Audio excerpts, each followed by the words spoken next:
Hello everyone. So we're going to do Trauma Center's Second Opinion. I'm playing this on the Wii U. We're using Wii remotes and a nunchuck. Hi, there's my hand. I'm trying to wave to you guys. Alright, let's get in this to start and watch this beautiful opening.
Hi, Sir Spider Rider.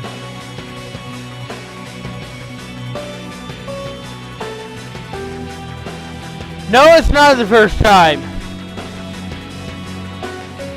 I played every single one of them that's been out. I own every single one of them.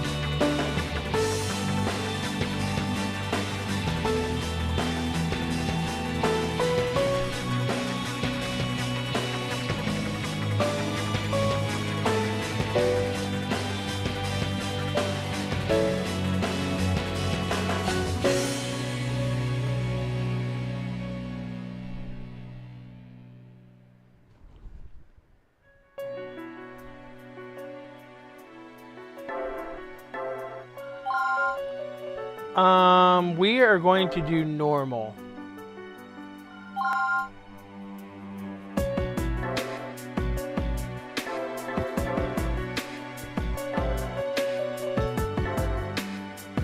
I'm going to do this file right here because it just... Yep. So, I could do the under the knife route, but I'm not going to.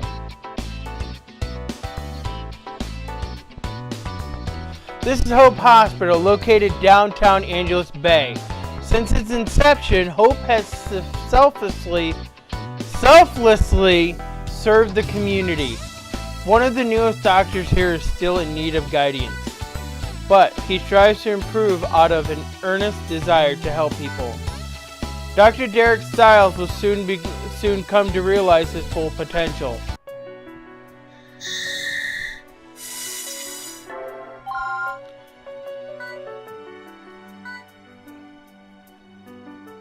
I do not want to change the difficulty. I'm sorry. We're going to go standard procedure, and you can tell what is story and what is the operation.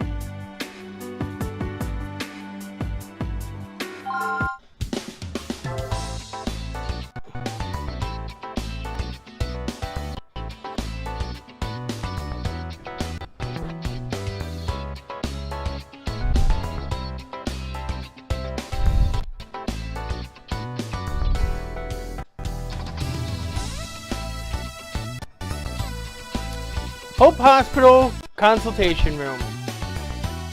Patient has been moved to pre-op area. Mary Fulton, age 39, Hope's Hospital's veteran surgical assistant. She's kind and well liked, so nobody mentions she tends to ramble too much. The injury is located on his forearm, and he's still fully conscious. We should be receiving blood test results from the lab any minute now. Looks worse than it is. He's not in any real danger. You might say he got lucky. Dr. Greg Kessel, the head of Hope's Hospital Surgical Department. He's not easily rattled, but he's strict and expects perfection from his subordinates. You'll be operating, Derek. I will? Derek Stiles, age 26, an inexperienced surgeon, and this story's main character. He just completed his residency and accepted a position at Hope Hospital. I was just about to start my round, so worry about that later. You're not an intern anymore. Hurry up and prep for the OR. This is a simple extraction procedure. There's nothing to worry about. Just take your time, stay calm, and keep it steady. You should be able to handle this on your own by now. Kevin Turk, 7.8 inches, 165.4 pounds. Lacerations in foreign objects in upper right brachium. Requires removal of the foreign object and suturing of any wounds. Time limit, 5 minutes. Let's begin the briefing. Our patient, Kevin Turk, just arrived in an ambulance. He lost control of his motorcycle and crashed through a glass door. He received a number of lacerations which have begun to hemorrhage. There are glass fragments lodged here in his right arm. Our cosmetic surgeon is out at a medical society meeting, but you should be able to handle the stitching. It's fairly straightforward. There are two main objectives in this operation. Suture any lacerations, extract fragments of glass from underneath the patient's skin. Be thorough and try your best not to leave any scars. Starting the operation. Okay, let's begin the operation.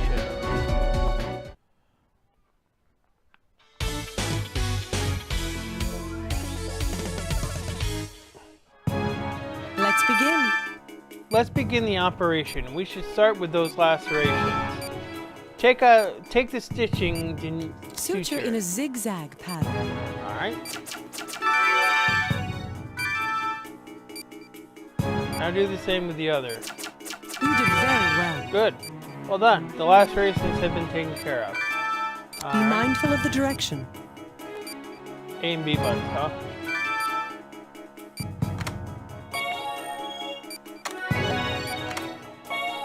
That's good. All the visible glass have been now extracted. We need to take care of those smaller wounds now. Alright. Amazing, isn't it? Medicine has come a long way. The gel can actually cure small injuries immediately. In the past, cure-all ointments were just gimmicks and scams. But somebody finally created a real one.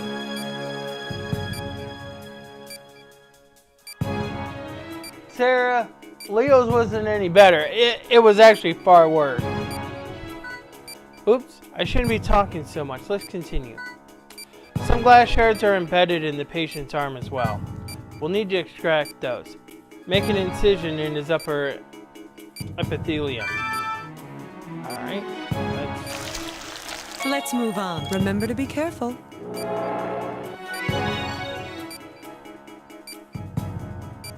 Dr. Stiles? This is serious. We can't let them get infected. We'll need to work quickly.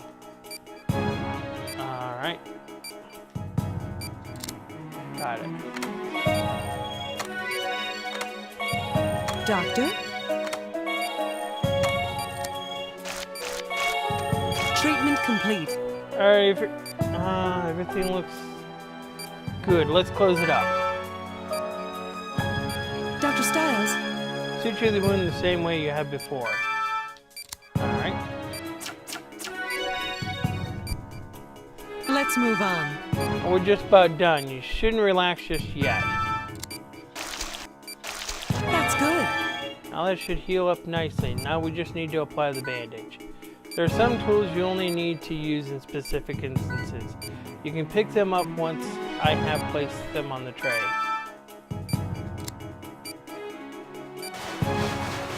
Good job, Dr. Stiles. And we're done. Good job, Dr. Stiles. Make sure you review what we went over today when you have the chance.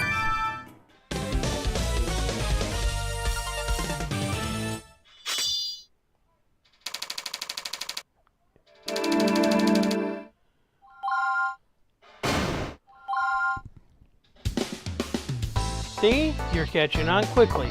That wasn't so hard, was it? Couldn't have done it without my lovely assistant. I can definitely see improvement, but flirting isn't everything. Seriously though, keep practicing, you'll do just fine.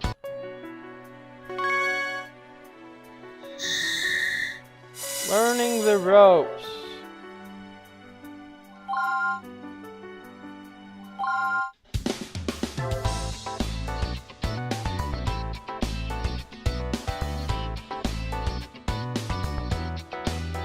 Judging from the MRI, the tumor is isolated in his stomach. It's benign, but you should be prepared for anything. Any questions, Dr. Styles? Huh? Oh. Yeah, I'm fine. Thanks anyways. Are you even listening? I know you're stressed, but this just so happens to be your job. Are you getting enough sleep? You need at least 6 hours a night. I'm sure they went over that in med school. These patients are depending on you. Derek, don't forget our follow-up appointment with Mr. Jenkins this afternoon. Have you read the report? I haven't actually. You need to shape up. This is real life. We aren't playing games. You've been here 3 years, Derek. We shouldn't still have to babysit you. This might be grounds to open an investigation. The impaired medical and social development of Dr. Derek Styles. Harsh. Cut me some slack, Mary. You're not a resident doctor anymore, Styles. You know that. By the way, Mary, I spoke with Dr. Hoffman. Thank you very much. Wait, you spoke with the director? About what? Don't worry, it's none of your business. It's a personal matter. Good I even mentioned it. Are you going on vacation or something? I wouldn't mind a nice long cruise myself. Lounging in the sun, sea stretching. Okay, that's enough. We have an operation to perform. Tumor confirmed at the surface of the stomach. It should be removed before it becomes malignant. Nora Lori. 70.8 inches, 158.7 pounds. Today we need to excise a tumor in the patient's distal stomach. 2 years ago, tests indicated that it was small and benign.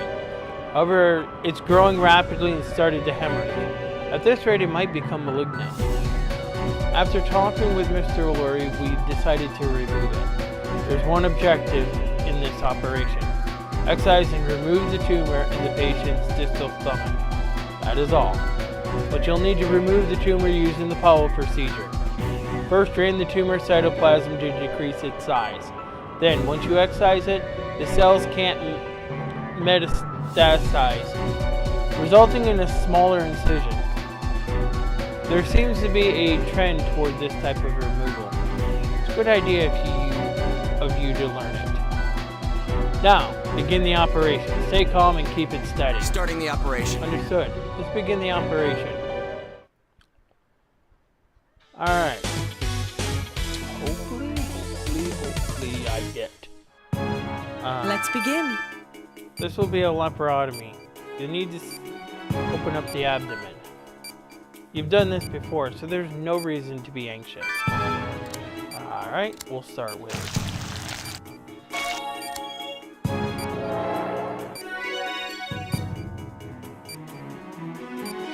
Dr. Styles?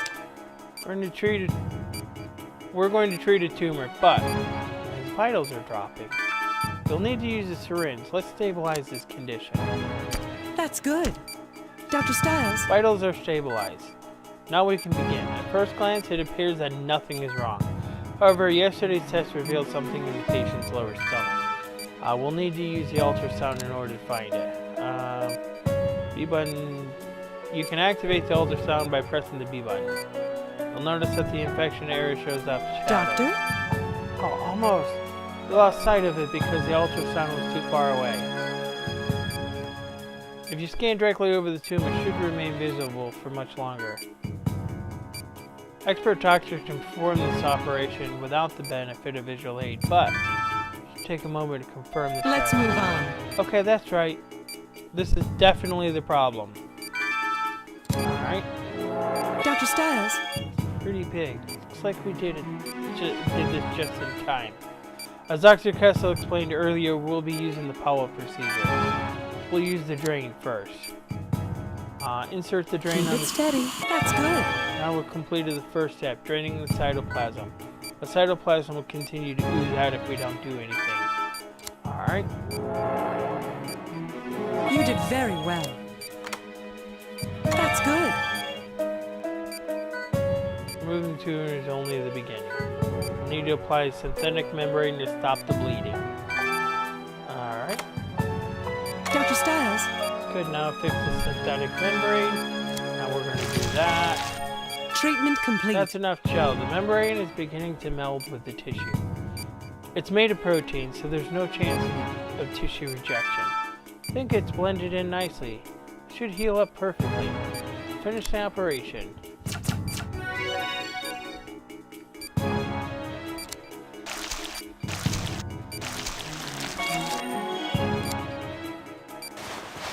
Good job, Dr. Stiles. You can relax now, Dr. Stiles. The operation is complete.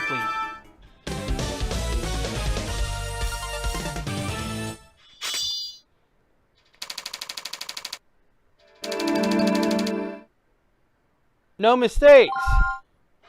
Master Surgeon. Nice work, Derek. You really took your time and did things right. Just remember that the patient's safety always comes first. You're getting better every day. Keep up the good work.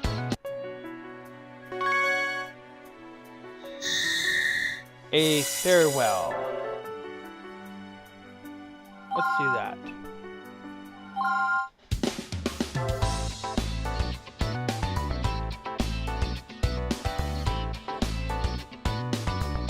Hope Hospital Nurse Station. And so, since my husband been relocated to a different office, I'll be leaving Hope Hospital effective immediately. I'm really going to miss this place and all the friends I've made here, but I promise to continue my work as a nurse, wherever life takes me. You all taught me that nothing is more satisfying than helping patients. It was a pleasure to have you on staff, Mary. Good luck with the new job. I can't believe you're leaving. This is all so sudden. How are you going to get by without her, Derek? Actually, Derek's the one reason I was a little hesitant to leave.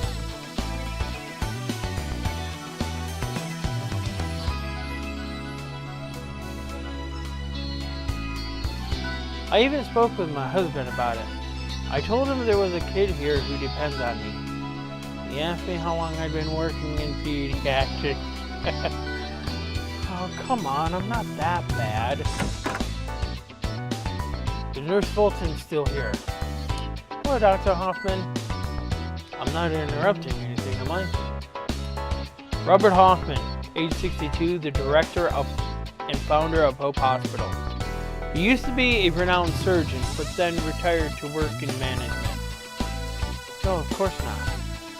Time to say goodbye, since I won't be around tomorrow. Thank you for your many years of dedicated services. You're a fantastic nurse. Probably our best. On behalf of our entire staff, I'd like to say thank you. Oh, sir. The pleasure was all mine. I wish there was some way I could thank you for this opportunity. Well, you're not going to stop nursing, are you? If you continue to help people, that will be thanks enough. Of course, sir. Helping people is my life. It's just, I wish I could stay and learn from you a little longer. Don't be modest. You already know everything I can teach you. I'm afraid Dr. Kessel surpassed me as a surgeon long ago. Dr. Hoffman? Good luck with your new job. Don't be a stranger, alright?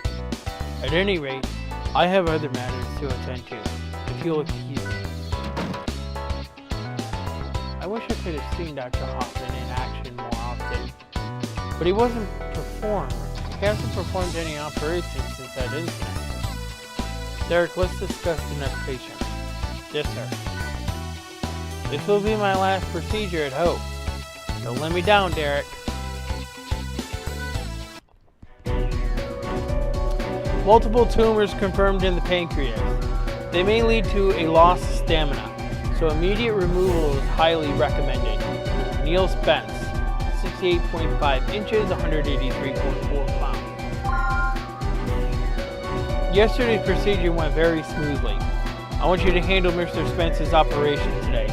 Another tumor excision. Just be careful. There's more than one this time. Make sure you don't miss any.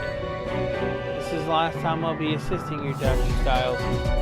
If you can handle this operation, I'll feel much better about leaving. Oh, I didn't mean to upset you. But wake up, Dr. Styles. The only person you should be thinking about during an operation is the patient. Do you understand? Yes, ma'am. Let's review the main objective of today's operation. Excise and remove all tumors from the patient's pancreas. Now, think back to yesterday's procedure and begin. Starting the operation. Here you go. Let's begin the operation.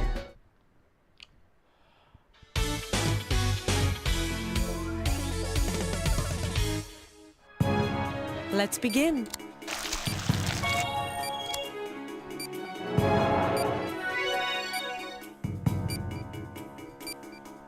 Good luck.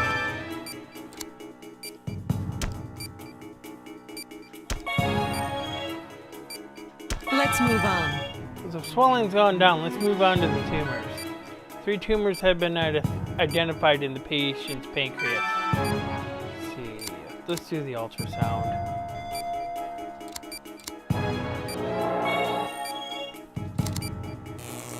Oops.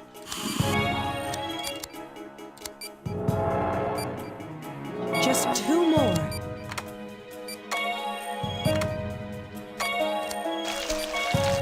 Dr. Styles?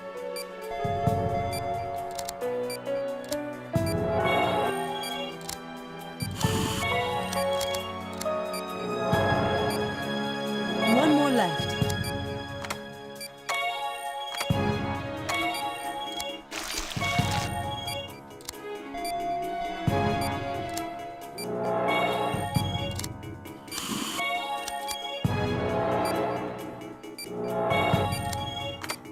You did very well.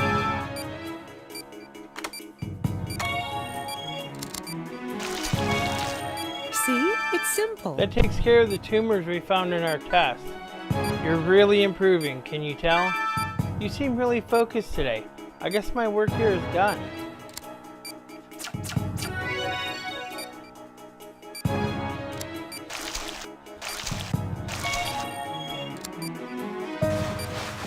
Well done. I think we can both relax, Derek. You're doing great.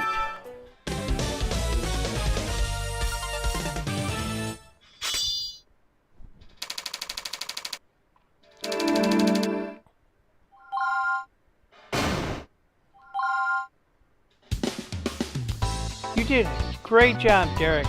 Looks like I have nothing to worry about. You're going to make an excellent surgeon. Please continue using your abilities to help the people of Angeles Bay. Nurse Amy.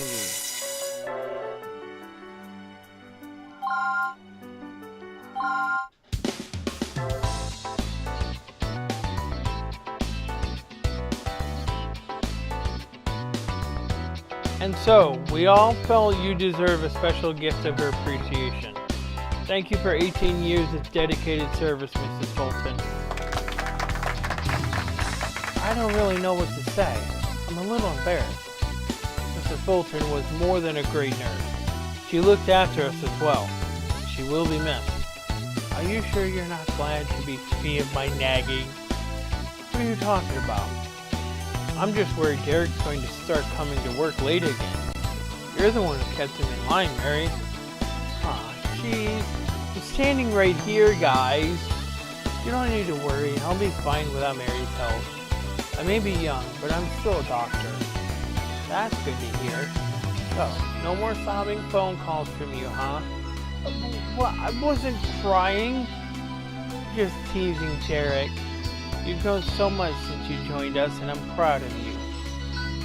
Work hard, and you'll surpass even Dr. Kessel one day. Don't forget that I believe in you.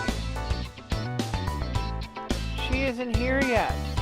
Is something wrong? They must be talking about my replacement. Since I'm leaving, you're going to need a new assistant. I was supposed to train her this afternoon, but HR assured me she's very reliable. I hope everything's okay. Sorry I'm late. I'm Angie Thompson, the new nurse. I'll be starting here tomorrow. It's very nice to meet you. Wow, she's a nurse? Isn't she a little too... What's that now? No, nothing. Pardon me. On the way here, I saw a man get hit by a car as he was crossing the street. I took him to a nearby clinic and stayed until they transferred him to St. Francis Hospital. Of course, the paperwork took forever to fill out, so yeah. Sounds like you had a rough morning. Well, don't worry about being late. I completely understand.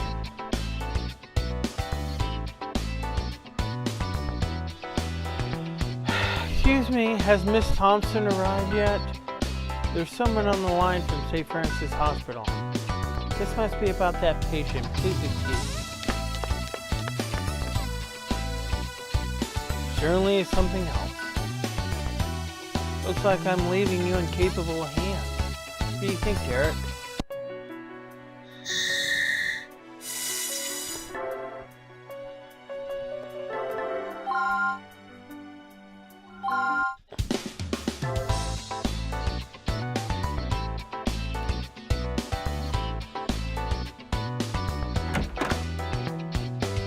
Good morning. Hello, Dr. Stiles. You were supposed to be here 15 minutes ago. Your patient shouldn't have to wait just because you're behind schedule. I'm sorry. Anyway, I'll call the first one in. Man, she's strict. Please have a seat, Mr. Cox. Yo, Doc. During today's surgery, we'll be removing a polyp from your throat. How are you feeling? It's important for us to know about any changes to your condition. There could be problems if anything unexpected happens. I don't know. Fine, I guess. I really don't know. Huh? It's just not fair, you know. I spent years working part-time, keeping the dream alive.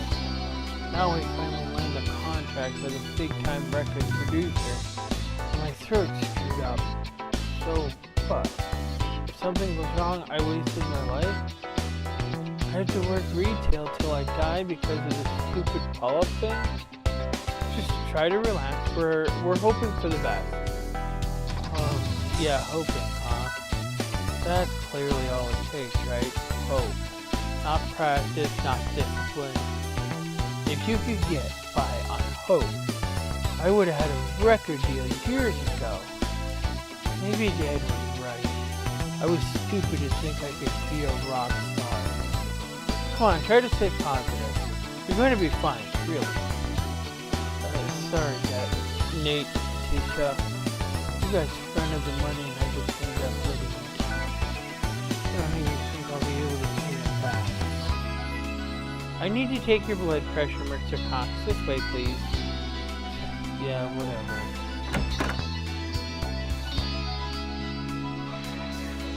Why didn't you just tell him everything would be fine? Wait, what? Don't you even read your own notes? You knew he was nervous about this. Our job is about more than just treating illnesses. Proper bedside manner is an essential element in a patient's recovery.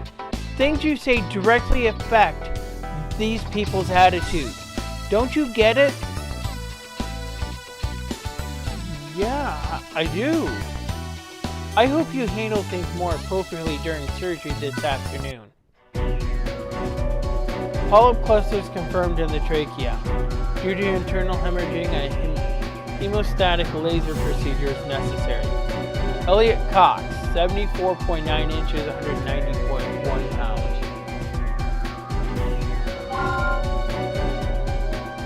We should start the briefing.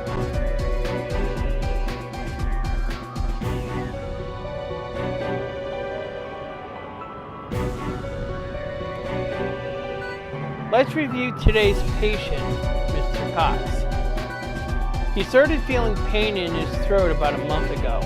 He's been coughing up blood since then, and now he has trouble breathing. Since Mr. Cox is a rock singer, it's likely that a polyp is developed due to strain. Bronchial tubes. Obviously, it has started to hemorrhage. We attempted to treat it with a nebulizer, but his condition is getting worse. It's nothing life-threatening, but considering the patient's career, it's serious enough to warrant surgical intervention. It's still possible for him to fully recover. What's your opinion, Dr. Castle? That sounds like a good plan. Are you ready, Dr. Stiles? This operation has 3 objectives. Drain the overflowing blood, locate the source of the patient's distress, use the laser to remove it. This is a delicate operation, so we'll need to use the magnification tool. Remember, this is the patient's livelihood, so tread carefully. Nice work, Angie. Derek, good luck. Starting the operation. Okay, let's begin the operation.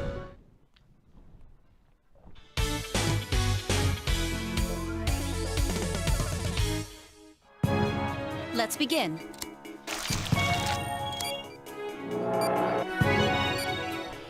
All right.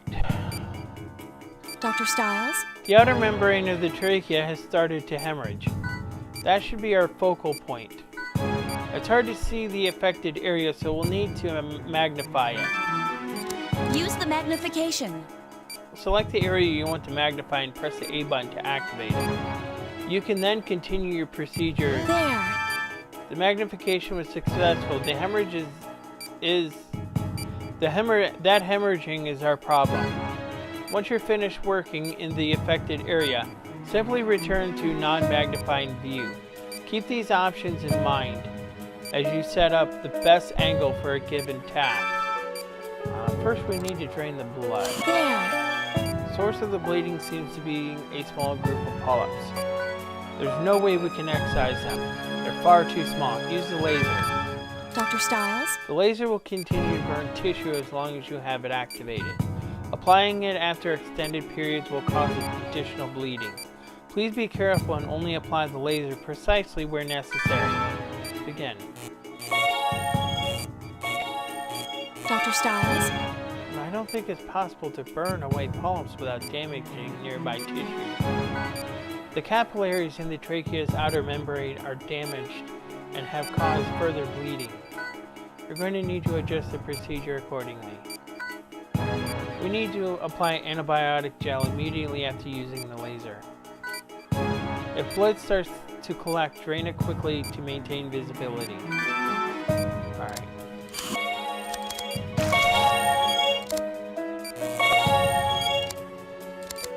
Removal complete. All the polyps have been removed. Could have gone better, but There. it looks like there are several other polyp affected areas. Alright.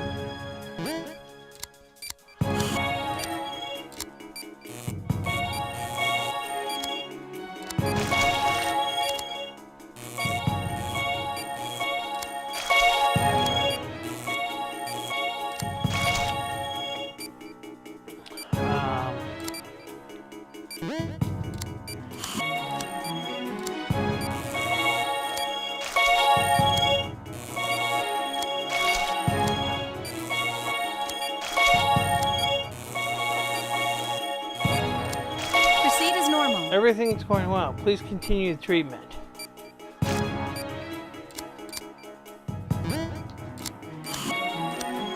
Alright.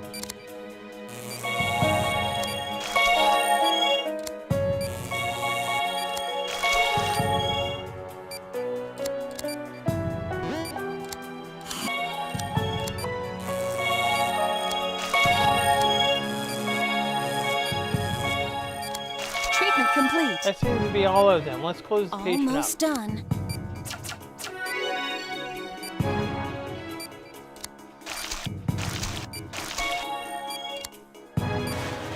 Good work, Doctor. So I've really been assigned to this inexperienced slacker. That is, good job, Dr. Stiles.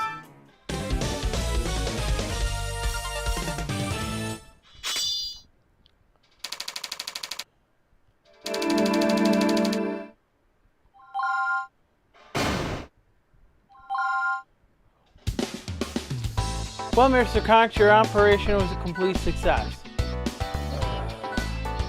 Don't try to speak yet. Your throat needs to rest for a few days. No worries, though.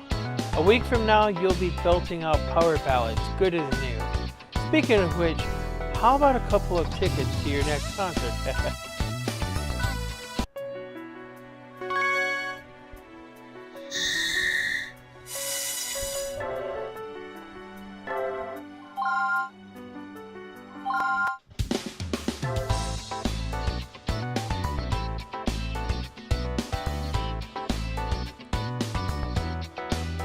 Thank you so much, Doctor.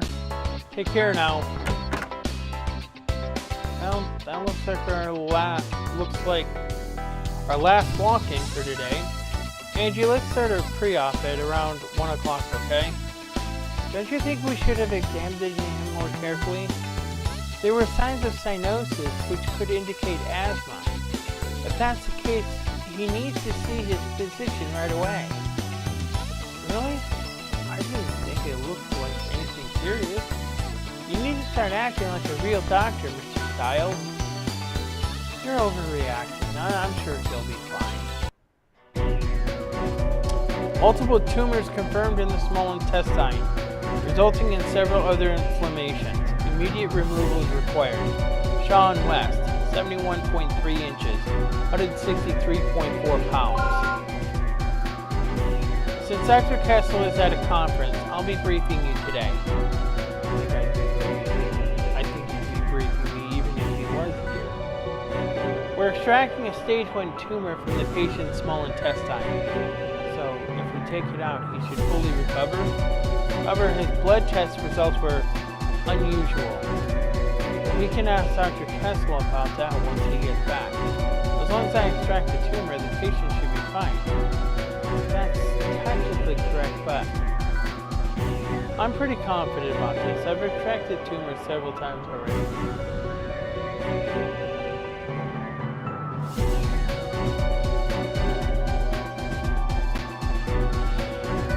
This will be a snap. Okay. Keep the 2 operation objectives in mind then. Treat the inflamed epithelium in his small intestine. Excise and remove all tumors in the area. If you're ready, let's begin. Starting the operation. Let's begin the operation.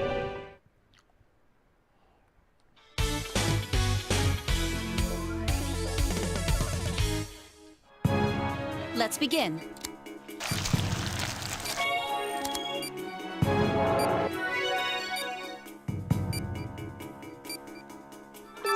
What's going on? The entire intestine membrane is inflamed.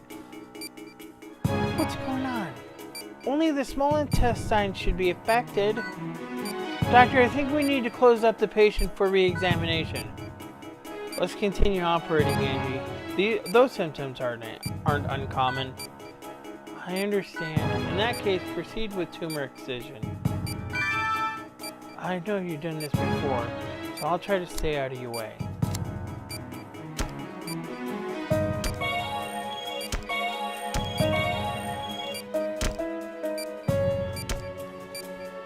Proceed as normal. Treatment is going well. Please inject the anti-inflammatory.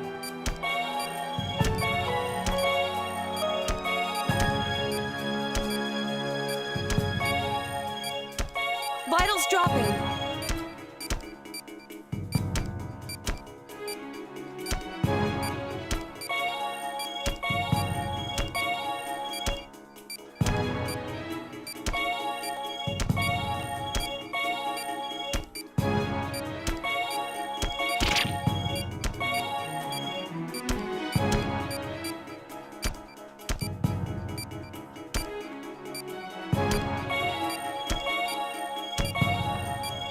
Treatment of the visible inflammation is complete.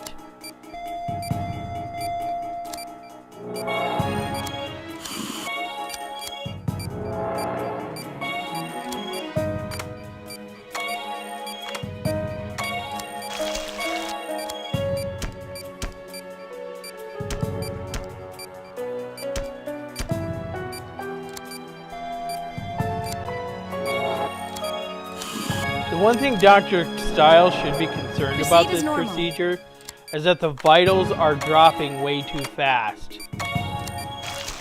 That means there's something else going on.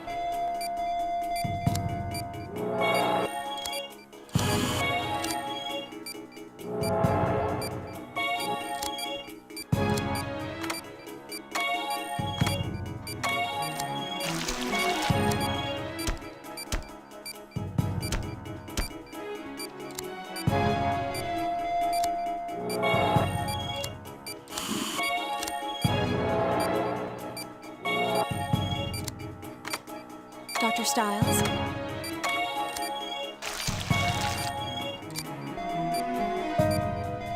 We got it. We treated the patient as planned, but he's not improving.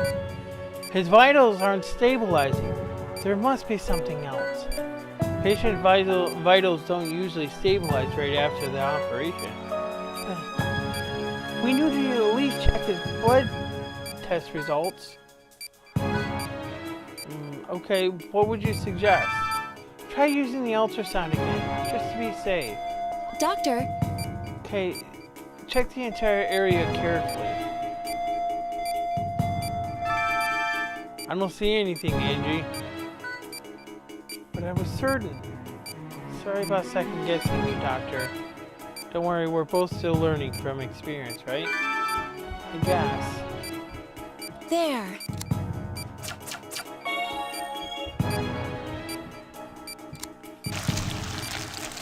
I'm going to get a score that reflects Good work, Doctor. the procedure.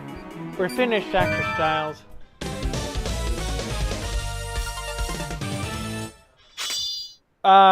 Yeah, needles are hard.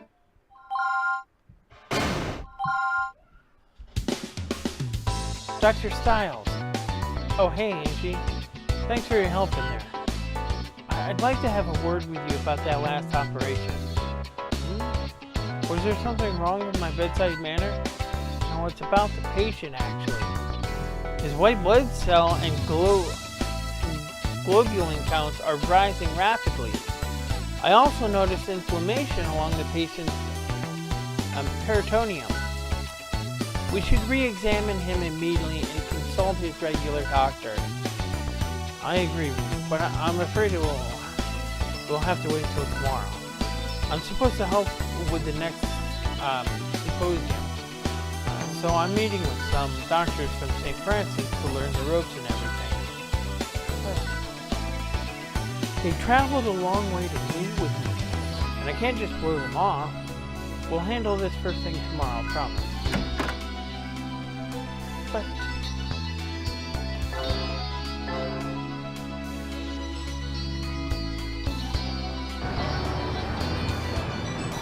too bad I have to work tomorrow. I would have liked to talk a bit longer. Oh well, at least now I'm ready for that symposium thing. Oh, my cell phone. Tarek, where are you? The patient's in critical condition. Get back here right now. What? Taxi, take me to Hope Hospital and step on it.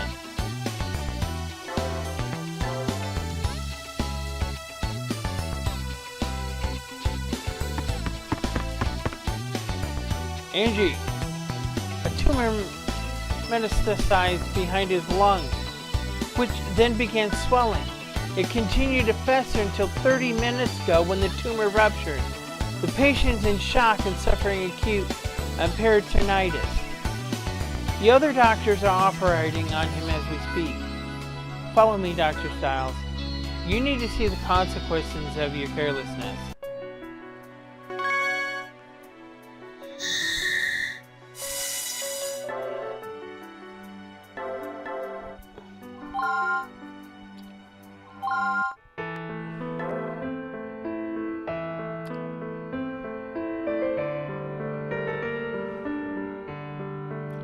I understand you didn't have much information to base a decision on.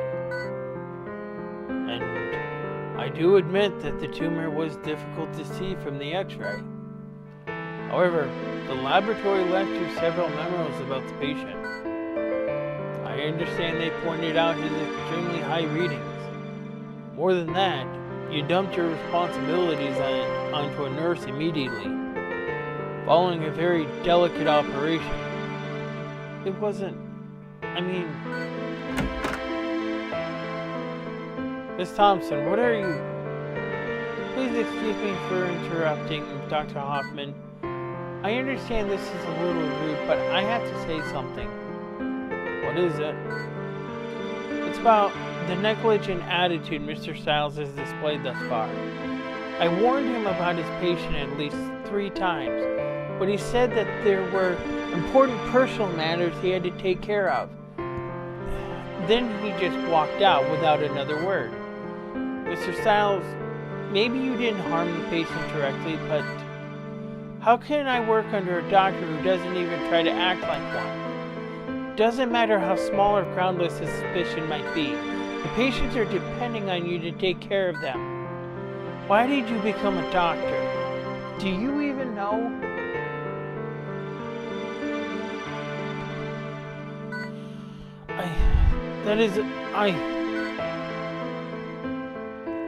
You don't deserve to be here.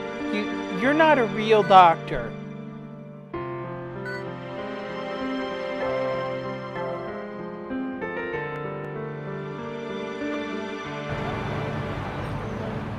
I really screwed up. I ignored a patient. I was trying my best. I didn't think it was anything serious, but a patient almost died, and it was all my fault. Being called Dr. Styles doesn't make me a good doctor. What was I thinking? I'm not a doctor. Not if I keep making mistakes like that. Looks like rain. Hurry up, you two. We need to get all our displays inside. Maybe that'll help me calm down. Could make things any worse. Sorry. It looks like you're completely soaked. Did you come from a hospital? You might want to head back pretty soon. They don't want me here. I'm apparently useless as a doctor. Hey, yeah, it's me. You're never going to believe what I just saw.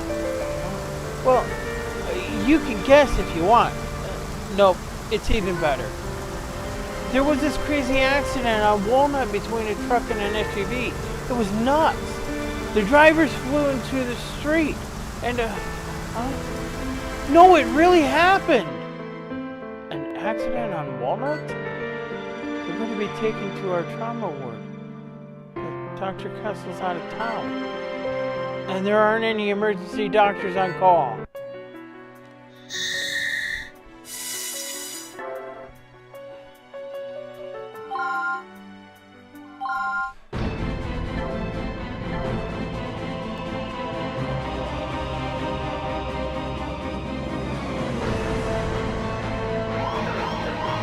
I was right. Then there's no time to lose.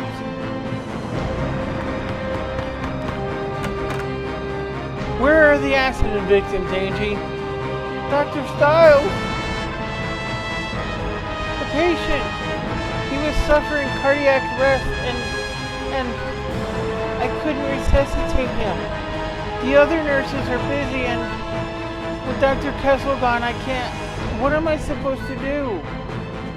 The patient's going to die, but I can't even...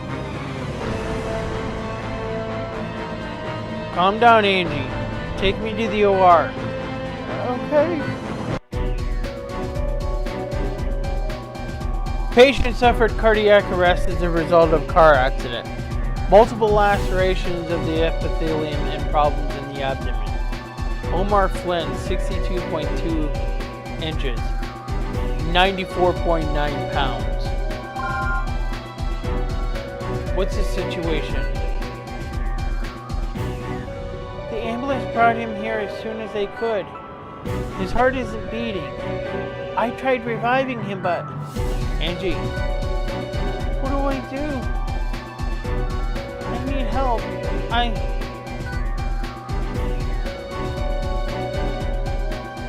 Angie!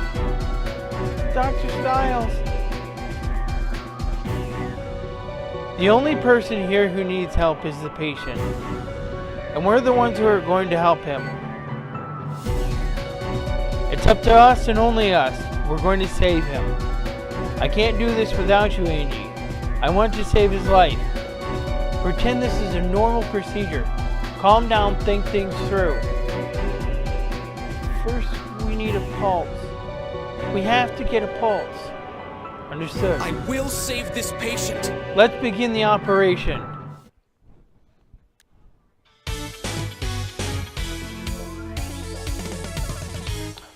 Vitals are critical. He's flatlining. We have to do something. We need to recover his pulse. Be careful. Let me explain how to use the defibrillator. First, move the pedals toward the patient. Be careful. Okay. Now I'll explain how to release the shock. I'll hold the pedals in position. Keep an eye on the meter displaying the level of electric charge. Do you see the green area on the voltage gauge? Activate the shock when the meter reaches that area on the gauge. The closer to this reading you get, the more effective the shock will be. Now you need to know how to activate the defibrillator. Once it's moved towards the patient, press the B button and Z button simultaneously. Do you understand?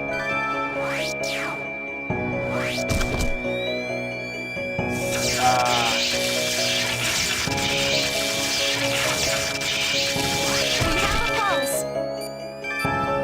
First take care of those lacerations. Alright. Proceed as normal.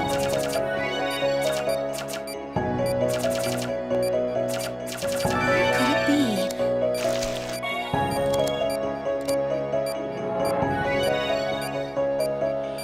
Alright. That's impossible. Either way. Oh. Well. Something happened because I lost a whole bunch of dialogue. We're going to go. I believe in you.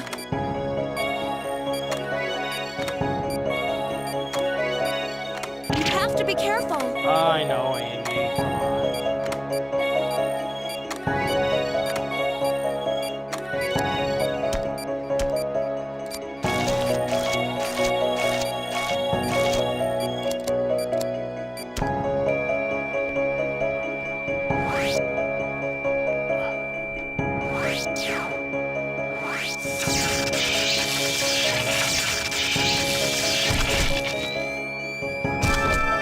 Okay. What is that? Please extract it, but be careful. Ah.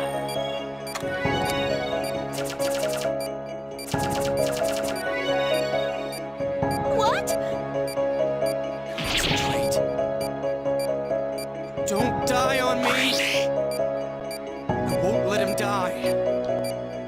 What just happened? We're finished up. Let's close them up.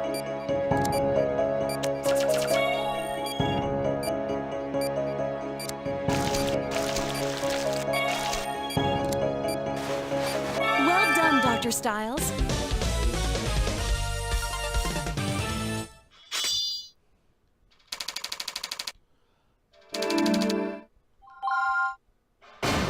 Yeah, because I made a mistake. I've never felt that way before. I think I'm starting to understand. His condition's stabilized for now. Let's keep an eye on him. Yes, doctor. We need to contact the other doctors, and I'm way ahead of you. Most of the off-duty staff have agreed to come in. I also called Dr. Kessel. Good work, thank you. You should get some rest. We were in surgery for a long time. Yeah, it's okay with you, right? Yes? Everything you said this morning is true. But I'm going to stay here as a doctor. I'm going to try harder. I'll become a better surgeon and make you proud. If that's the case, stop coming to work late and don't leave without doing your paperwork. Until my There's one other thing. Please try to be more presentable. I shouldn't have to worry about being embarrassed to work with you. I'll be more careful. Okay, I'm taking a nap. Wake me up if anything changes. I understand. Have a good rest. Dr. Styles. Oh boy.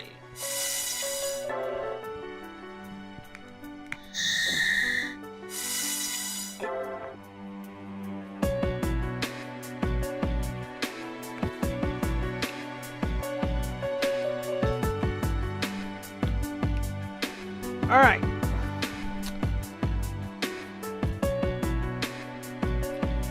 Now we're doing Dr. Kimishima.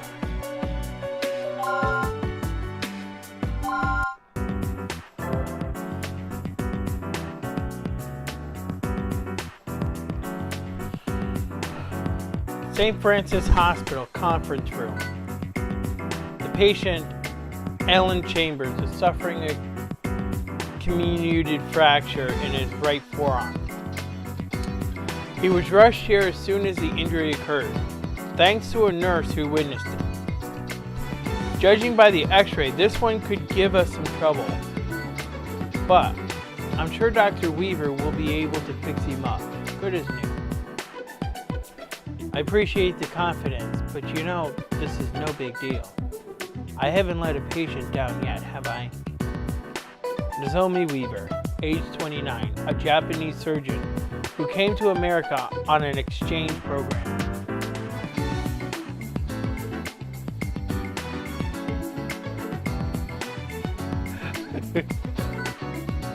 Since transferring from her original hospital in Okinawa, she's gained quite a reputation. Ellen Chambers, isn't he a famous screenwriter? I think it's the same guy. Would certainly explain the media circus gathering outside. Hey, maybe they'll want to interview us. Or Dr. Weaver anyways. She's probably the most photogenic doctor here. I definitely don't need that kind of attention. If they're looking for a press conference, the head surgeon is welcome to take my place. You're too modest, Dr. Weaver. She's really put our hospital on the map, though. We have patients coming from all over. I'd say that exchange program was the best thing that happened to St. Francis. I'm surprised your hospital was willing to let you go, Doctor. You're giving me too much credit. I haven't even been here for a full year.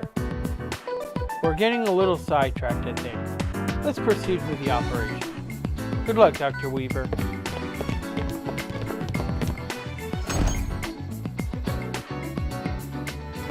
Now, I just need to avoid unnecessary media attention. I still can't believe they want me operating out in the open like this. Didn't they learn their lesson in Okinawa?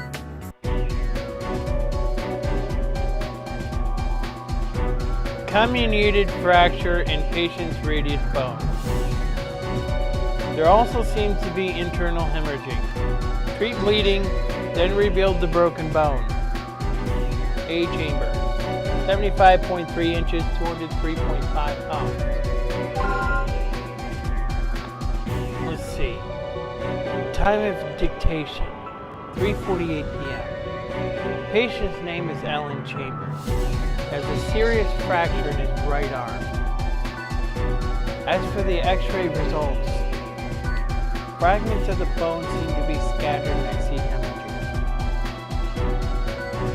That said, I will be approaching this operation with three objectives. Collect fragments of his radius and ulna.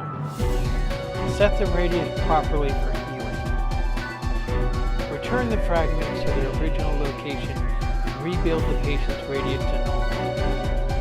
I anticipate a smooth procedure. I'm starting the operation. It's time to get started.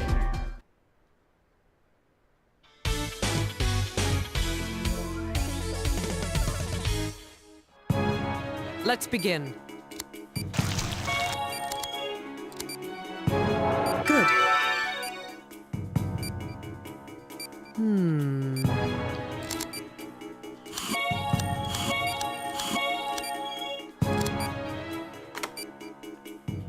careful now.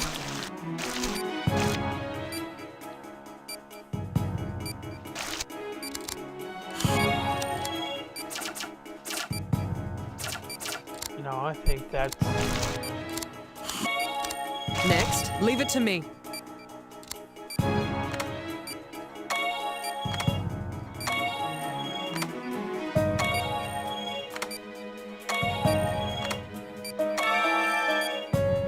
Now I'll return these fragments to their original position in order to rebuild his arm. Wait a minute. His ulna is twisted in the wrong direction.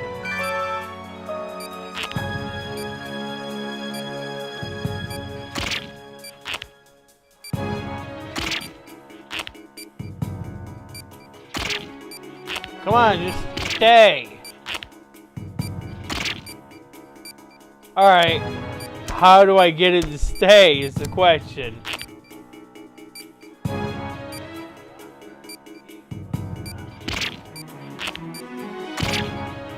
It's not. Vitals are dropping.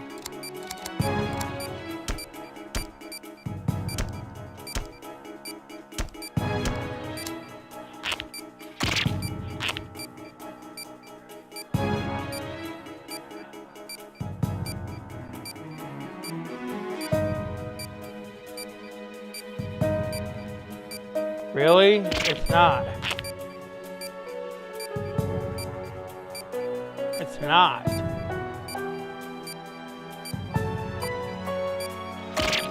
It's not.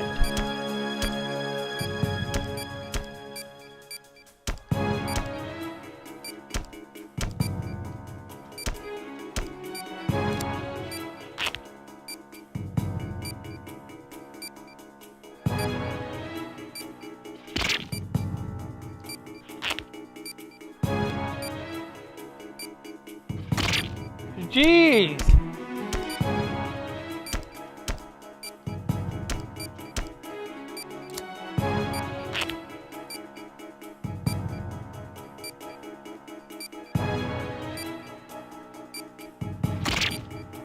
It's not staying!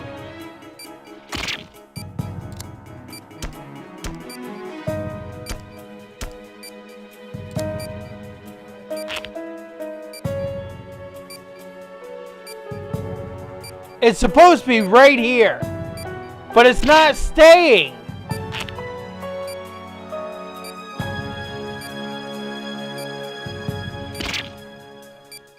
It won't let me. I can only grab in one spot.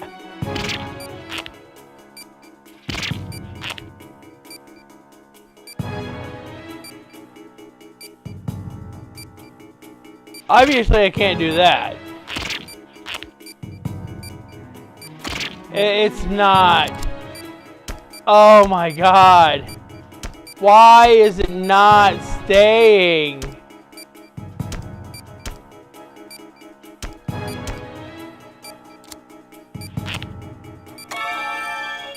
Finally!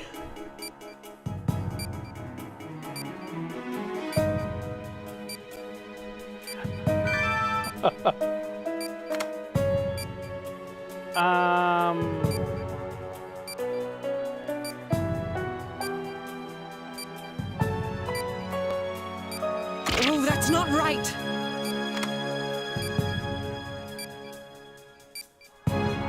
Oh, yes. That's right. I gotta turn my hand.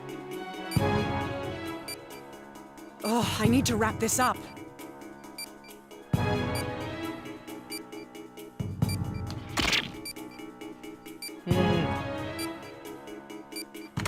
I spent too much time. That's not where that goes, obviously. I see.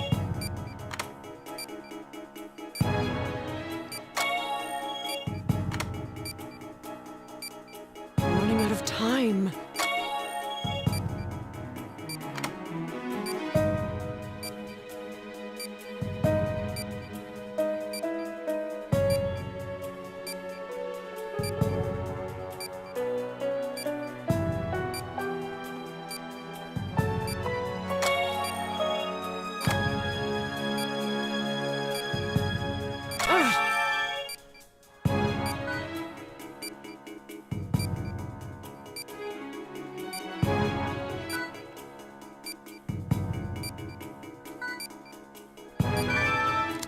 Well...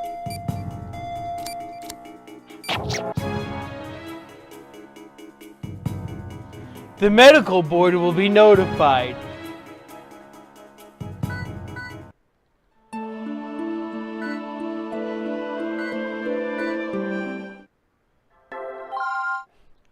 The bone messed me up.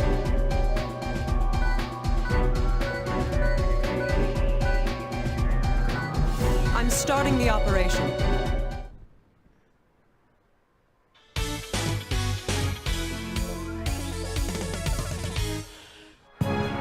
Let's begin. Good. I found that to be hilarious and not stressful at all. Next, leave it to me.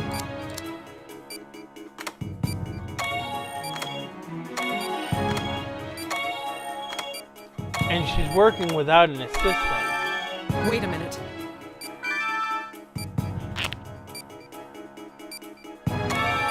Okay, well that just...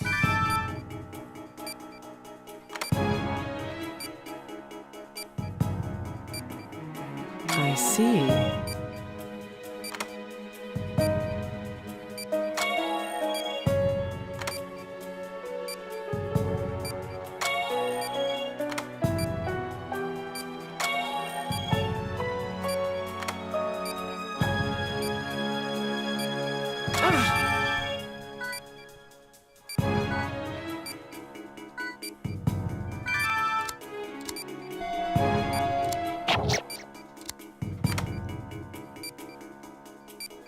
Good.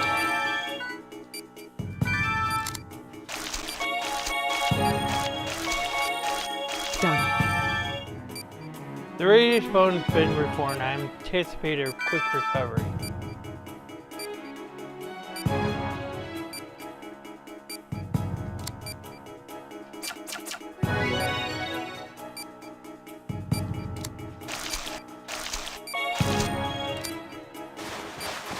Operation complete.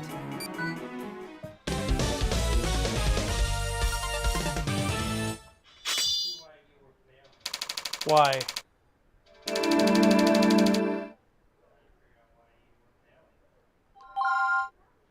Well, I got an S rank anyways. St. Francis Hospital Conference Room. Another amazing operation, Dr. Weaver. I think we all learn a thing or two. Well then, if you'll excuse me. You learned how to screw up the ulna? See you tomorrow.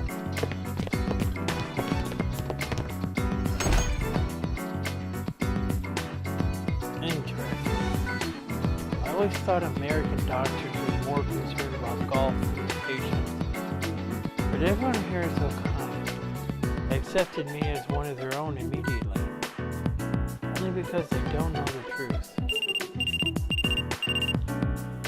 A phone call. Oh, it's that. This is Weaver. A procedure on Sunday? Kind of sudden, don't you think? Not that I can refuse or anything. Yeah, I'll be there.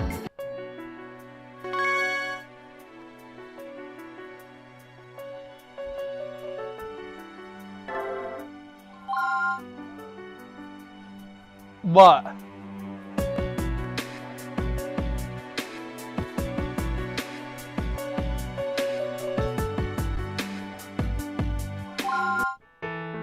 But it locked on after I let go.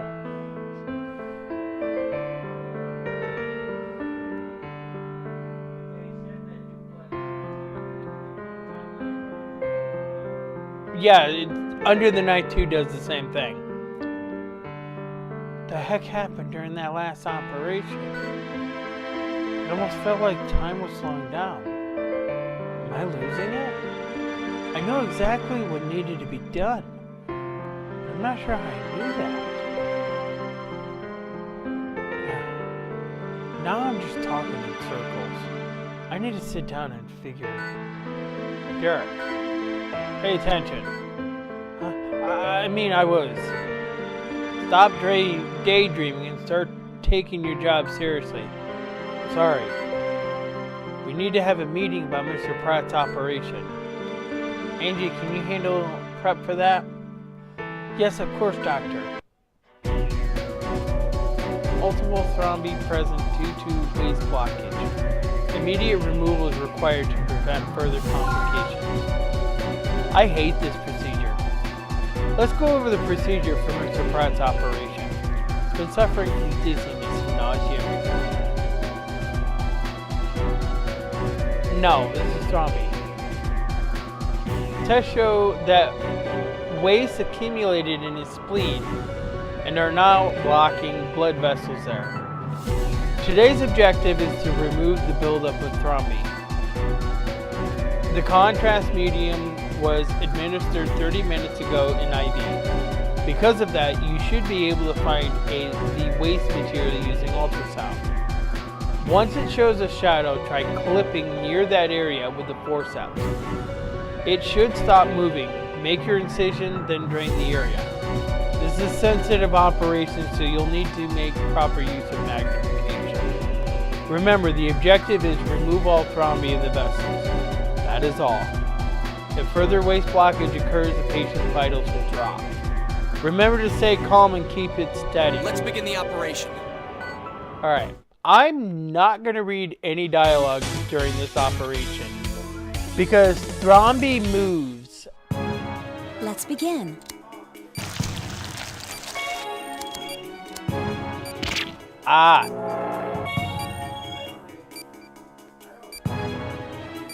Doctor. The contrast medium is working well. We've confirmed the problem area. Thrombi causing the vessel blockage are originating here. Alright.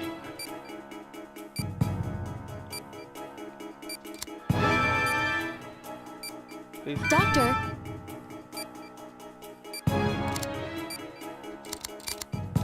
There.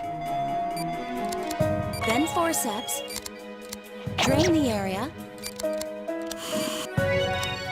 Doctor! Yeah, I know.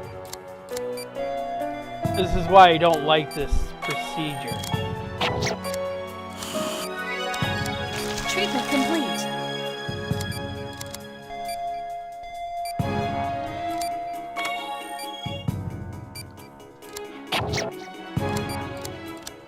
Proceed as normal.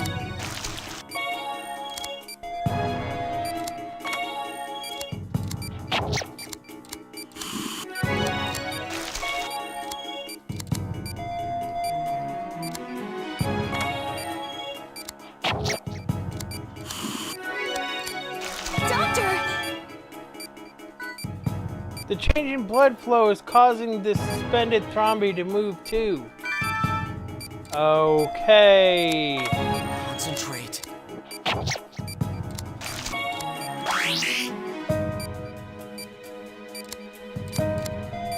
Vitals dropping.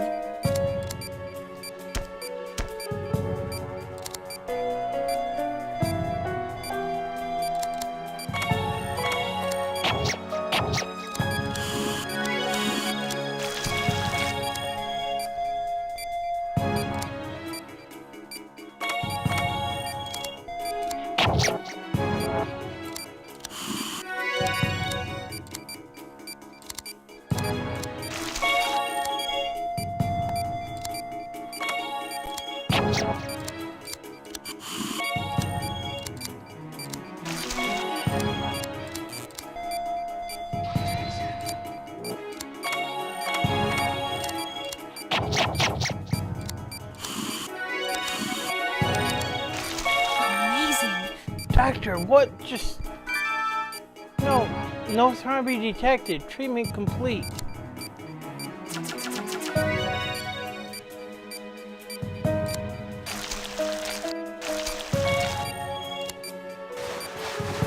Nice work, Dr. Stiles.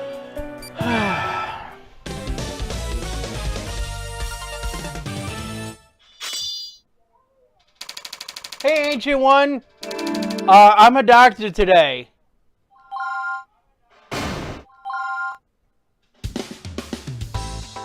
might actually be a pretty good surgeon, Dr. Styles.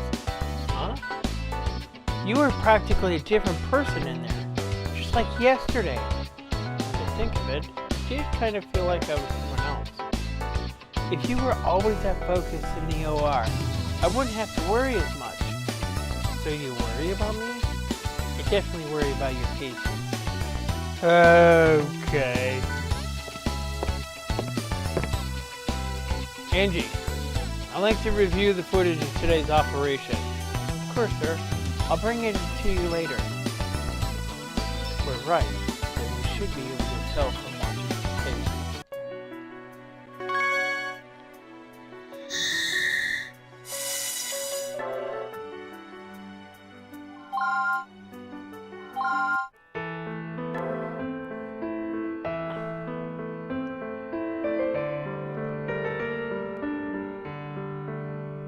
I called you here today to warn you about something. Dr. Kessel tells me you have shown potential for the healing touch. Healing touch? You don't know? No. Doctors with the healing touch can cure incurable diseases. They can even save patients who come within an inch of death. I don't know how long this gift has existed, but the Greeks believed such doctors were descendants of Asclepius. You mean the god of medicine? Me? Those with the healing touch have certain special qualities. The keenest judgment, unbreakable focus, and unmatched surgical skills. Haven't you noticed any changes during your operations? Well, sometimes it starts to feel like time is moving much more slowly than usual. That must be a result of your extraordinary concentration. Definitely marks you as capable of the healing touch. So I have all those powers? You need to forget about them. Those things are unnecessary. What? If you pursue this, yes, you will become an unparalleled surgeon. But are you prepared for the pain that would bring you? Derek, a doctor's hands are heavy with responsibility. Patients depend on us. They put their lives in those hands of ours. Can you imagine how heavy that burden would be with the healing touch? There aren't many doctors who could endure such a weight. I'm only telling you this for your own good. Forget about that power and be a normal doctor. You'll never be happy otherwise.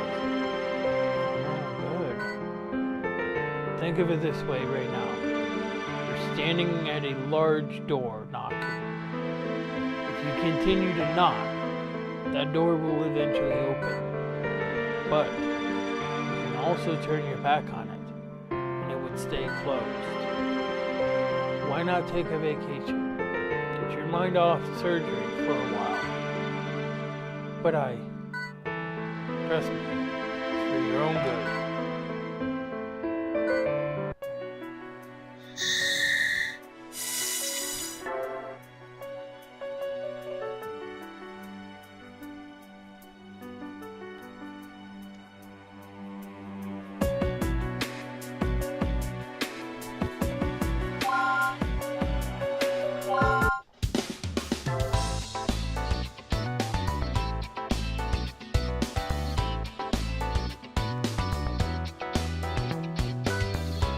What's wrong, Derek?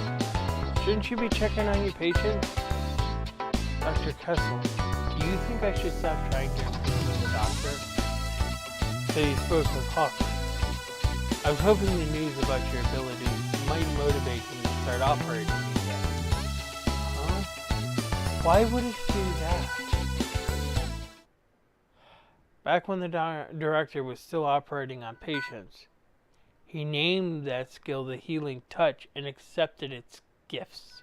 What? He has it too? But then something happened. He hasn't operated on anyone since. All because of one mistake. Can you imagine how heavy that burden would be with the healing are many doctors who could endure such a weight. Can I really do it? Can I master the healing touch? Well, I can tell you what to do. I can't tell you what to do. I'm not the one who you're doing this. But I know that if you intend to use this power to help people, you need to take command of it. Take command? Yes. You can't be halfway with something like this. One simple mistake changed the director's entire life. He delved too far into something even he couldn't understand. I think you can learn a lot from the director's mistake. If you can't control this power, then it's going to cost you. So do you think I can do it? Your skill seems to involve focus, so try to concentrate on that. Once you adjust, I'm sure you'll be able to make this decision for yourself. I can't fully understand the healing touch because I'm not you or Dr. Hoffman. In the end, nobody's going to be able to make this decision for you. Good luck, Derek. I need to focus on concentration. My dad always used to say I could never concentrate on anything. Told me to imagine one shape, like a star or a triangle, and focus on that. Pretty sure he made that up, but definitely came in handy for exams. Maybe that could help now. I'll imagine a star. Just have to relax, focus, and concentrate. Personal training exercise. Gain focus and practice increasing concentration for self-betterment. Okay, first, I'll just recall what happened here in that operation. Now I'll visualize a star. Okay, I can do it. Starting the operation. Let's begin the operation.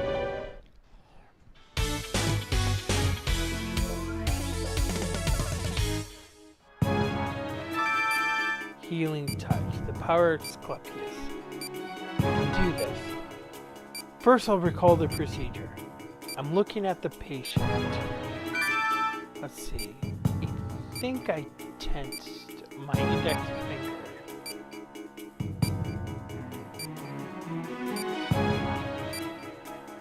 Concentrate. Right. What else did I do with my hand? Tense up my other hand. It's hard to concentrate when I'm so tense. I know, maybe if you draw a star.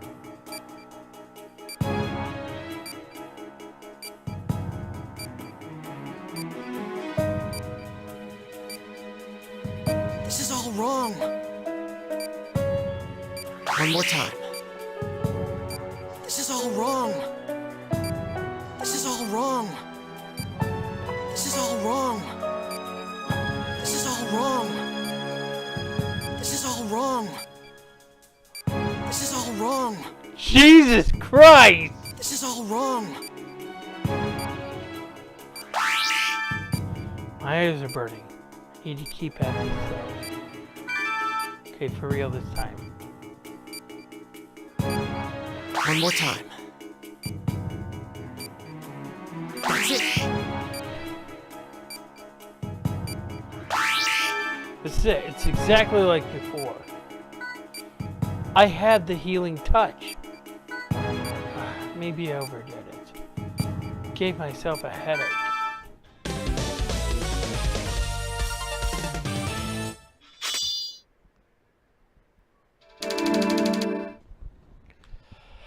Three skilled healing touches, 2 passable healing touches. Oh, wow. B rank. I didn't know they ranked my personal training. I think I'm getting the hang of it. Might be able to handle the healing touch after all.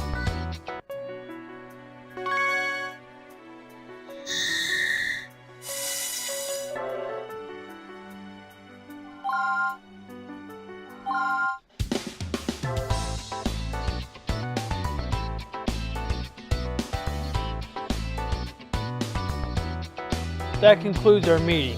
Please review the information again on your own. We should just move on to the surgical conference now. To save time. Those doctors involved, please stick around.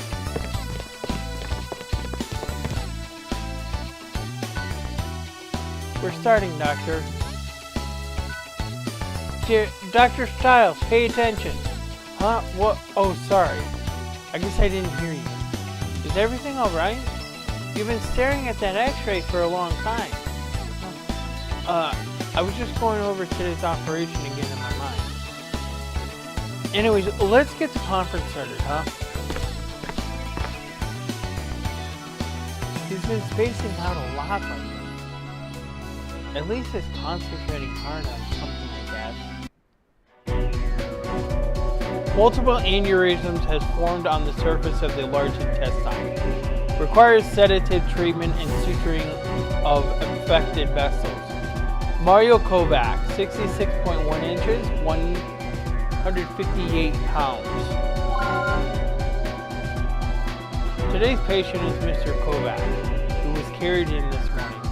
He's currently not doing very well. Tests showed a number of aneurysms near his large intestine. Some of them have ruptured, and there is risk of anemia. We need to perform a laparotomy and get those aneurysms under control. The objective of this operation is treat the aneurysms on the outer membrane of the patient's large intestine. That should be all. First, inject a sedative into the swollen vessel to reduce its size. Excise the problem area and suture the vessels closed. You'll need to use magnification again to ensure your accuracy. Derek, concentrate on the patient. Don't worry about anything else. Okay. Let's begin the operation.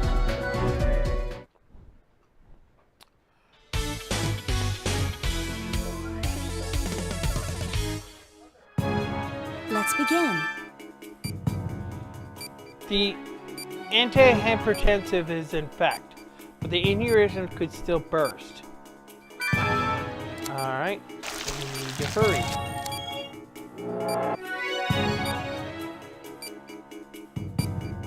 Doctor, The lump on the vessel is the aneurysm.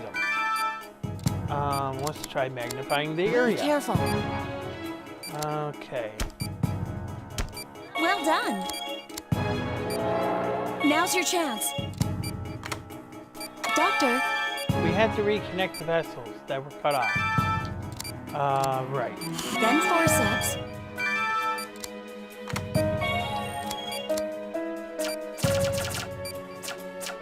Good work. Aneurysms in treating, we can finally relax. Let's close.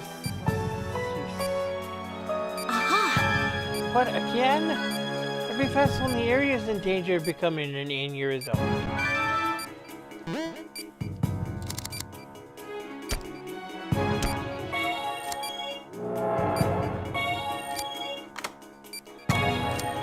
Then forceps.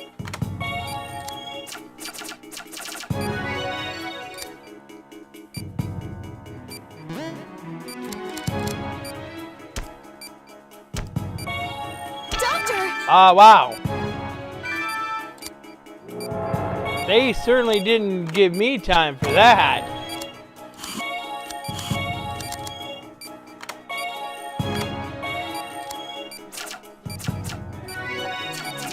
Well done.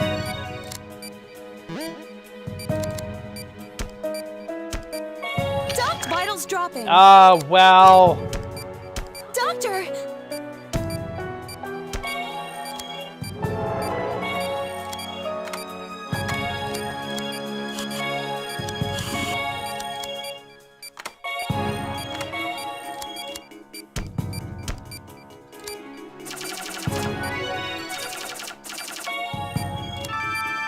Good work. I think it's settled down for the time being. We should wait a moment to be safe before we close him up. This isn't good. Okay. Maybe your ability. Yes. Doctor! Ouch.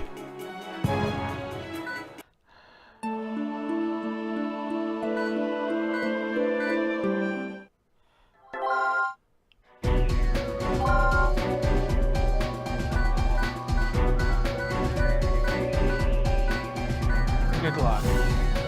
Let's begin the operation. Alright. I was possibly too slow.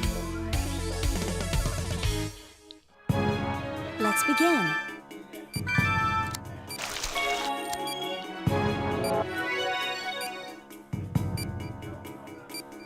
Doctor,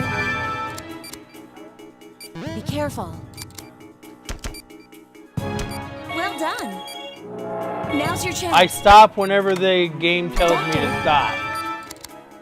Then forceps. Good work. Aha!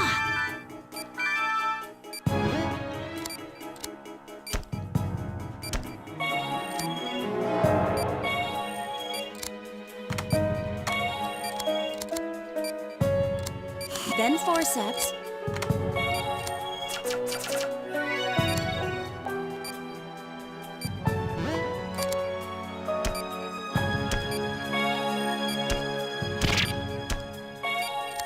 Doctor!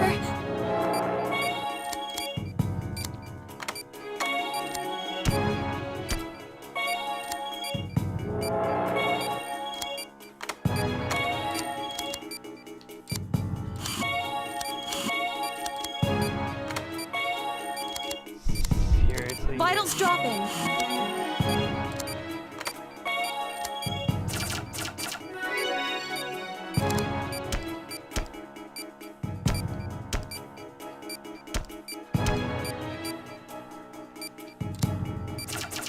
Well done.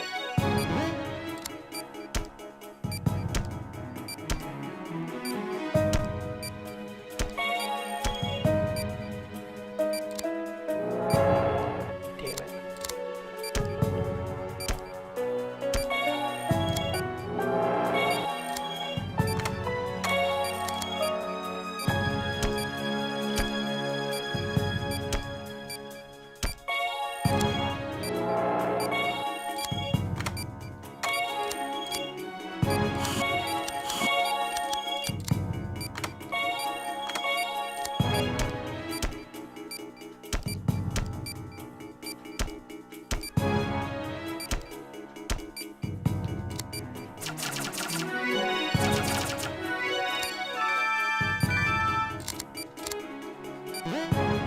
This isn't good.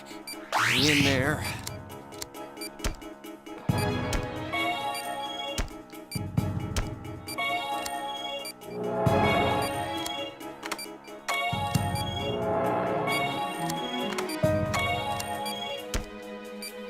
Doctor! Don't worry about it. It's only one.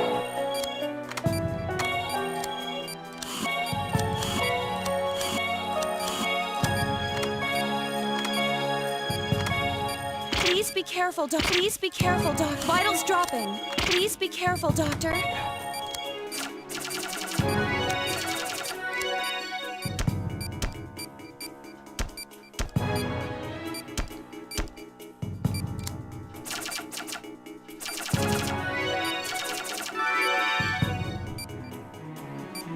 Right at the last second. Was that the healing touch? It's incredible, but at the same time, it's a little frightening.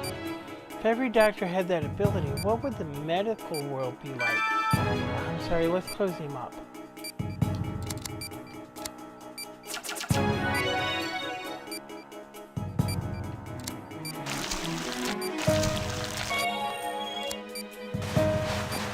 Nice work, Dr. Styles.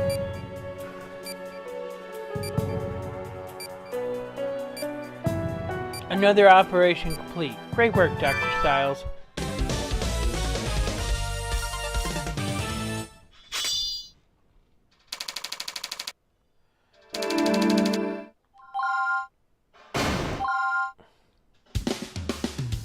So, I understand you figured out how to control the healing touch. Make sure you don't rely on it too much. You need to develop your basic skills too. Huh? What the? I know it won't be easy, but you didn't take this job because everything's going black. Derek, are you even listening? Derek, what's wrong?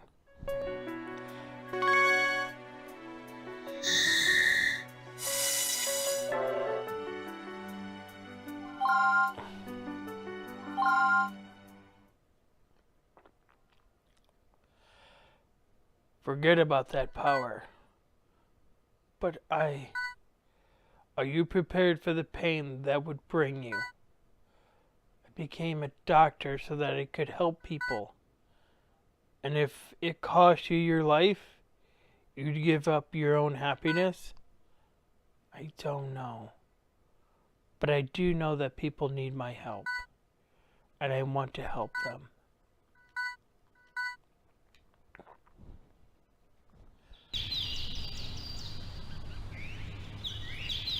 What?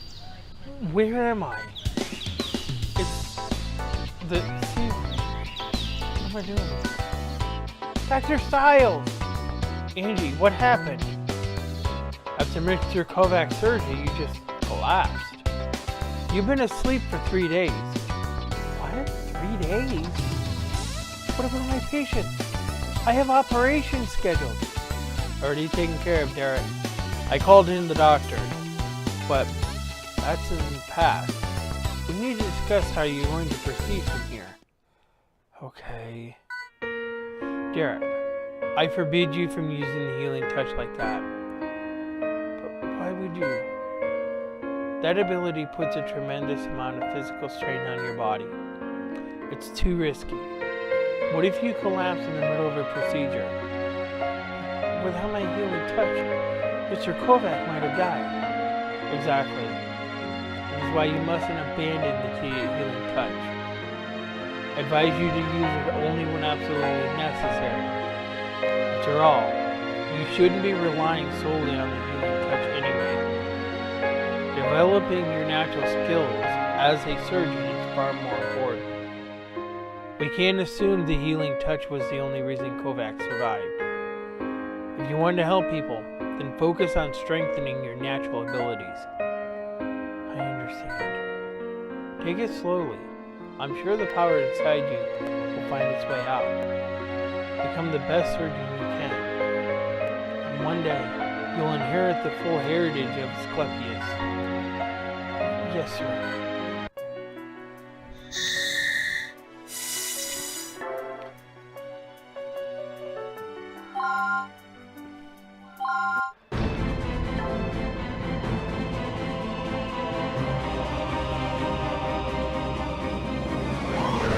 Doctor, an emergency patient was just carried in.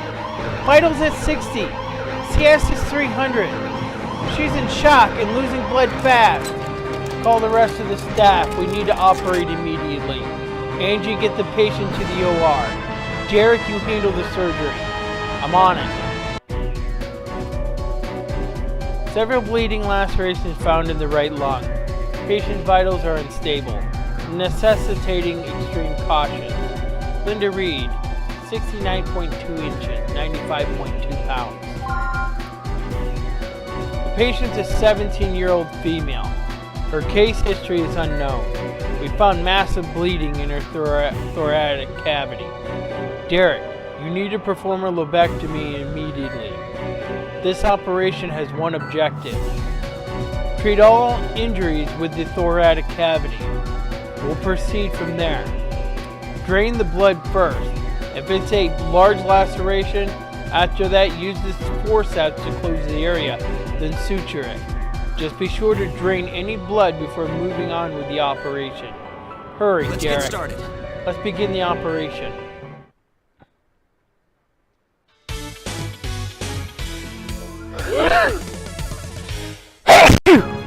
There isn't much time. Sorry about that.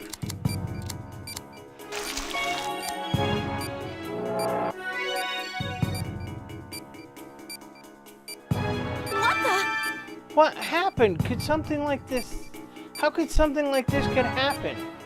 There aren't any external wounds. This isn't possible. No, it doesn't matter what caused it. We need to focus on stopping the bleeding. Understood, Doctor. Let's begin treating her. Doctor! These are awful. Trying to suture them would be far too dangerous. Try using the forceps to close the wounds before starting suturing.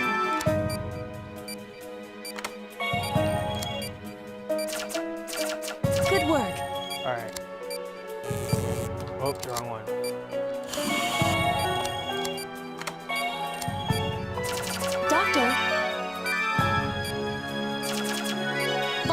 dropping.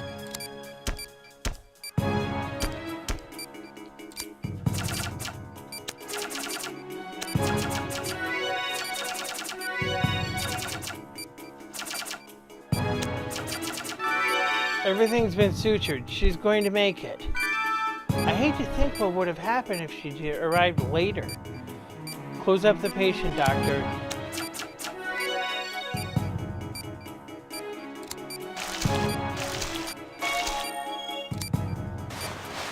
Nice work, Dr. Stiles. The operation was a success. Good work, Dr. Stiles.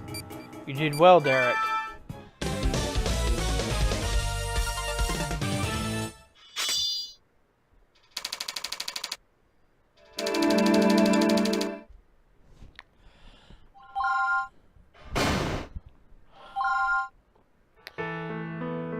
Where and what did those injuries come from? I don't know. It'll probably take some time to figure it out. She'll be hospitalized for a few days, so let's try to keep an eye on her. Did you notice those cuts along the girl's wrist? Yeah, they looked recent. I'd say her real illness is deeper than we thought.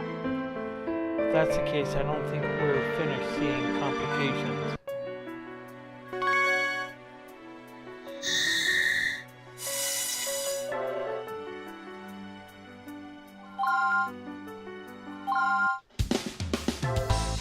Thanks for the GG, Ancient One.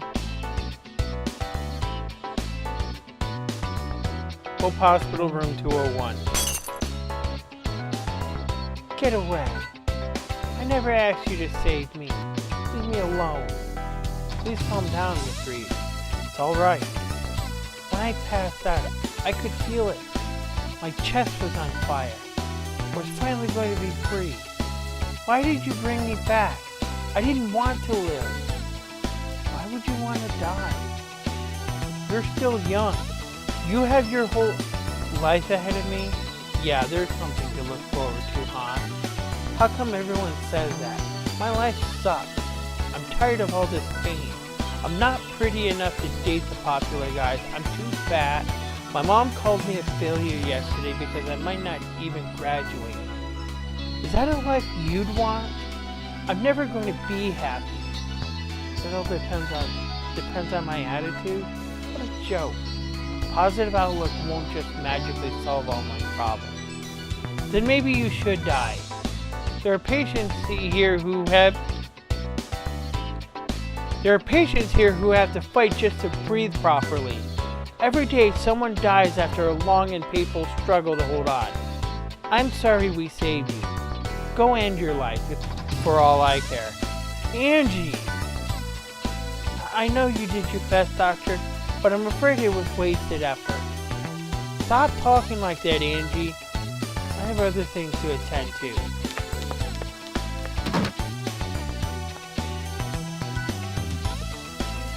I'm sorry you had to waste your time operating on me. Helping someone is never a waste of time. Just leave me alone. I don't blame that nurse for hating me. I hate you too. I'm not going anywhere. You're still sick. What kind of surgeon are you then? I thought you fixed me. Not that kind of sickness.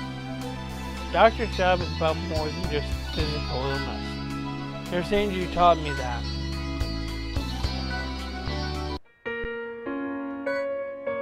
When I was little, I had a cat named Tama. We were playing one day. He ran out into the street. It wasn't fast enough to do anything. A car hit him and I blamed myself. And they said it was my fault that Tama died. I really thought I had killed my cat. It's all I could think about. I told my mother I did a terrible thing and I wanted her to die. What happened then? She slapped me hard. Mom told me Tama would be ashamed of me, and that she was too. But she also said that I was the one who should be almost ashamed of myself. She said that to you? Why'd you grow up with me? Who'd you grow up with? Huh? You have any siblings? What about pets? Just my parents. My friends at school, I guess. Do you look those people in the eye and tell them you want to die? No way, of course not. That's why I want to be left alone. Hold this. Mirror?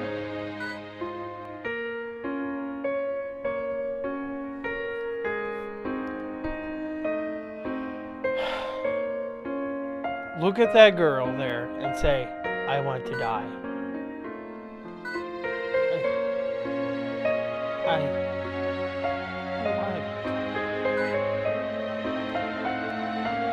I couldn't do it either. Now, tell her your story.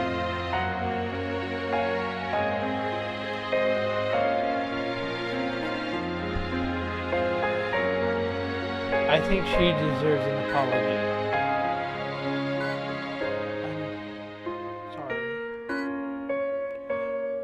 I'm sorry.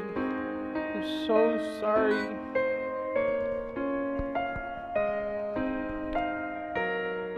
Stop worrying about other people and start making that girl happy. Don't work hard in school for your mom's sake. Do it because you'll learn more.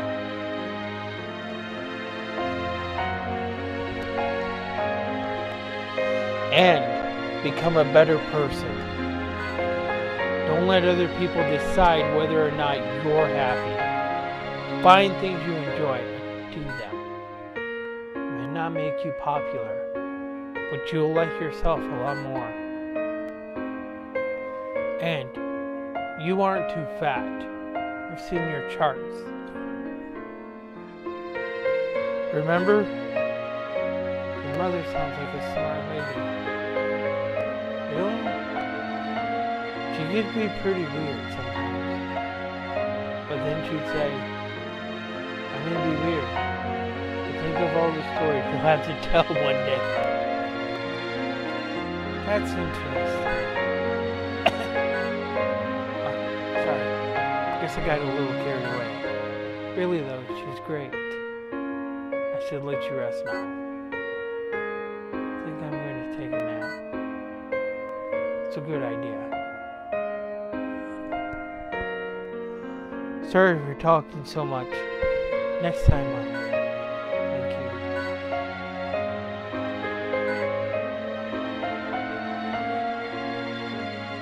you. You're a good doctor.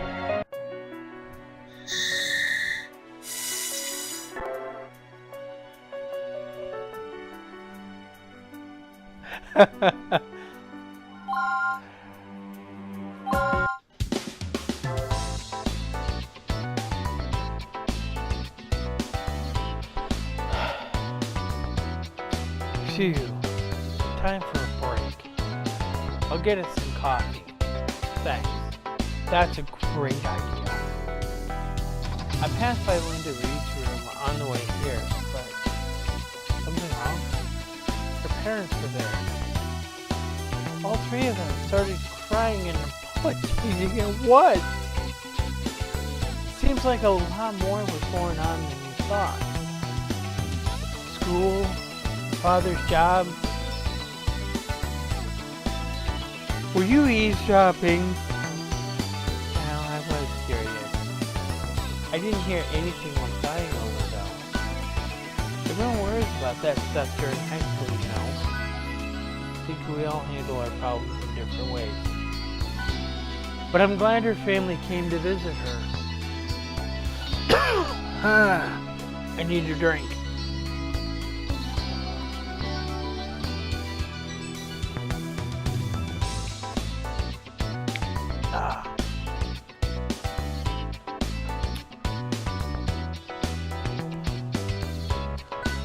Surgeons aren't really equipped to heal psychological wounds.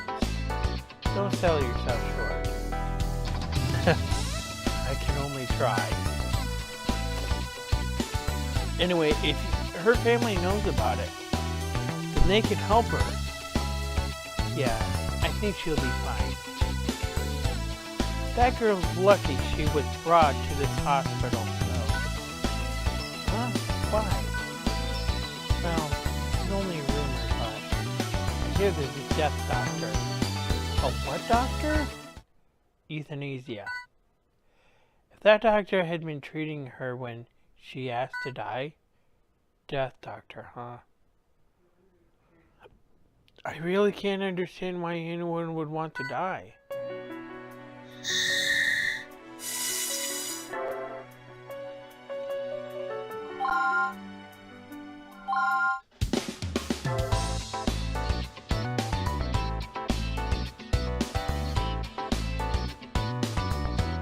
Derek, we just received some strange results back on Linda Reed. Did they explain the bleeding in her lungs? I don't think it's directly related, but they found extremely high levels of cyprohydrin in her blood. That's real sad. It's a new antihistamine, doctor. They're usually used to treat allergies. I know what antihistamines do, but why didn't she tell us she was on medication? Because she wasn't.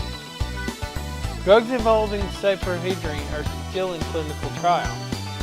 Also, our tests indicated 24 times the suggested dosage. Side effects from overdose include headache and emotional distress. In extreme cases, the mood swings are serious enough to prompt suicide.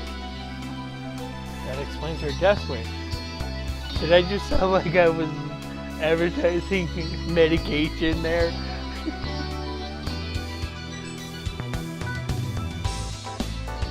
It may have contributed, but I doubt that was the primary cause. So, I've never heard of cyprohydrin being synthesized within the body. Whatever's causing it might be the source of this laceration. Doctor! What is it? Reed's condition's getting worse. She's complaining about excruciating chest pain. What? It hurts! Linda! Doctor, I want to live! I want to live, doctor! Please! Derek! We're operating now. Angie, alert the staff. Hurry! Hemorrhaging lacerations have reformed in the right lung. Please conduct an investigation while performing hemostatic treatment. Her blood pressure is decreasing at a frightening rate. We suspect hemorrhaging in her lungs again. There has to be some explanation for why these lacerations are occurring. Until we figure out what that is, there's not a lot we can do. We should have two objectives during this operation. Treat any bleeding injuries within the thoracic cavity. Discover the source of the lacerations. I'll be working as your assistant. Stay calm, Derek. I will save this patient. No. She wants to live.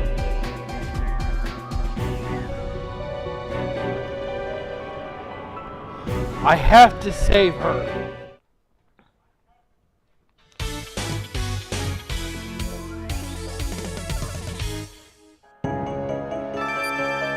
Why now? She said she wanted to live. I don't know. And these symptoms don't add up. Derek, take extra care during this operation. Angie, keep your eyes on the monitors. Let's begin.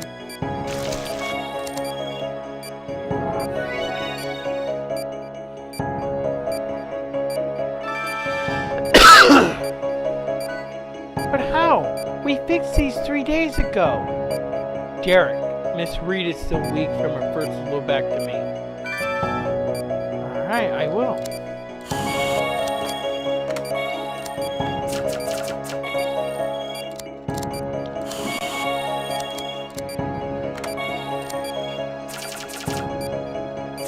Proceed as normal.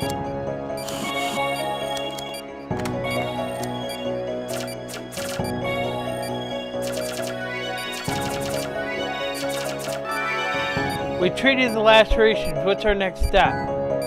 We need to close her up and have a closer examination. Nice job, Derek. What is that? What is that? What the hell's going on? Sure. What? Yeah, I see that. What the hell? I've never seen anything like this. Doctor, we have to get it out of the patient. What if we tried incinerating it with a laser? Vitals dropping. Well, let's take care of the vitals first.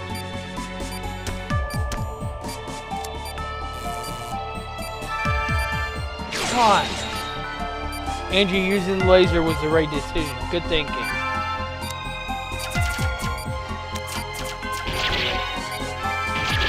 It can't be. More of them.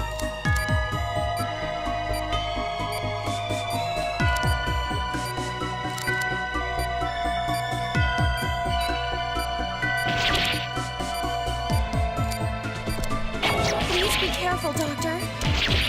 Oh! Jesus!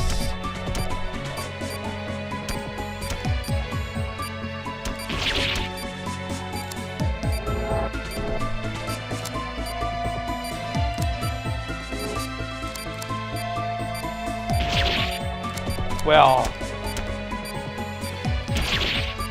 I know it's not bad.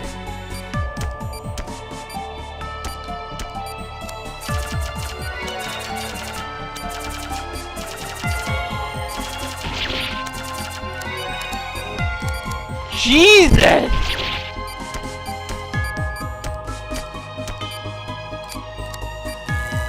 They keep coming.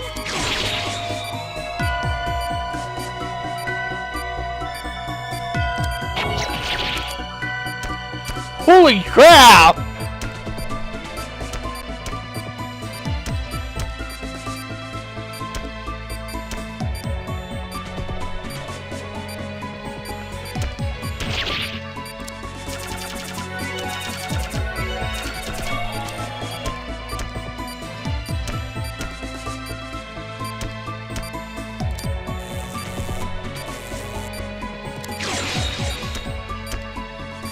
Alright!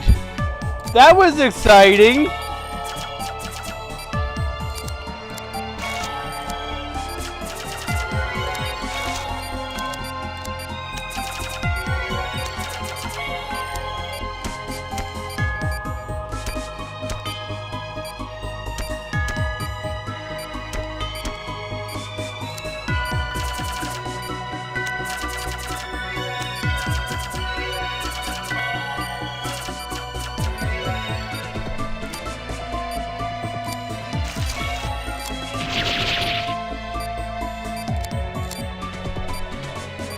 Vitals dropping.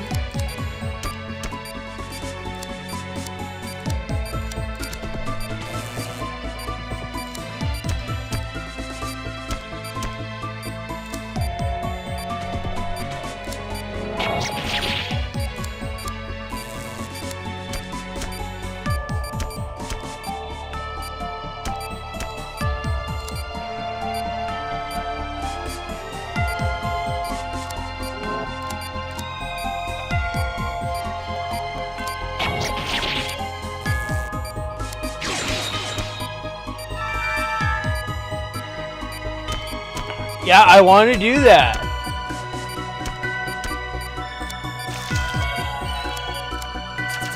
Not much time left.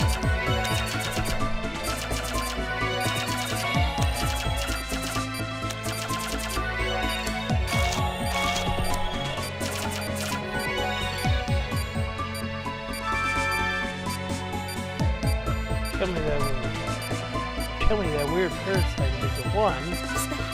Guilt? Guilt? Or not? Why did they both stop talking?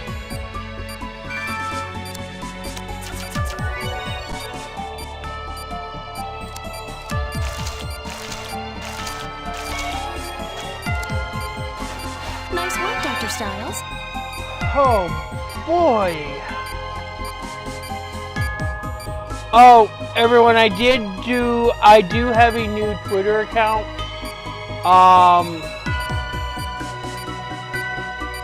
So, and I updated in, I did update it in Restream.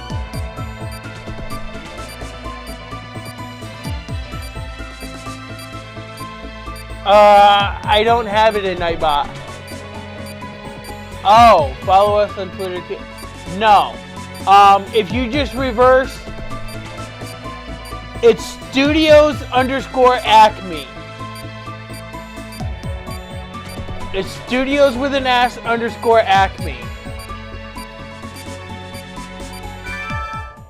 I have to find it in Nightbot to find out where that is, because I couldn't find it.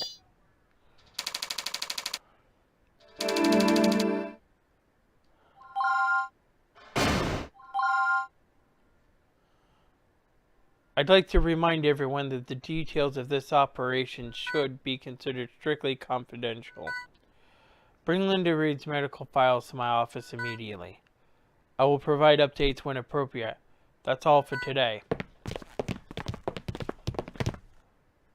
Doctor, could that have been guilt? How do you know about that? I don't know much. It was mentioned in my father's research. When did your father come across something like guilt? Well, he was a researcher. Other than that, I don't really know. Give me some time to examine the situation.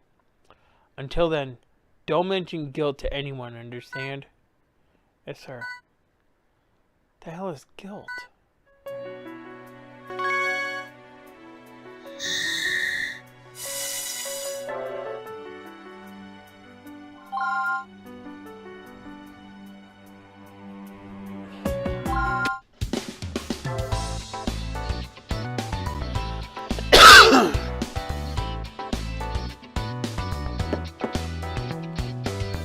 I'm here. Please come in.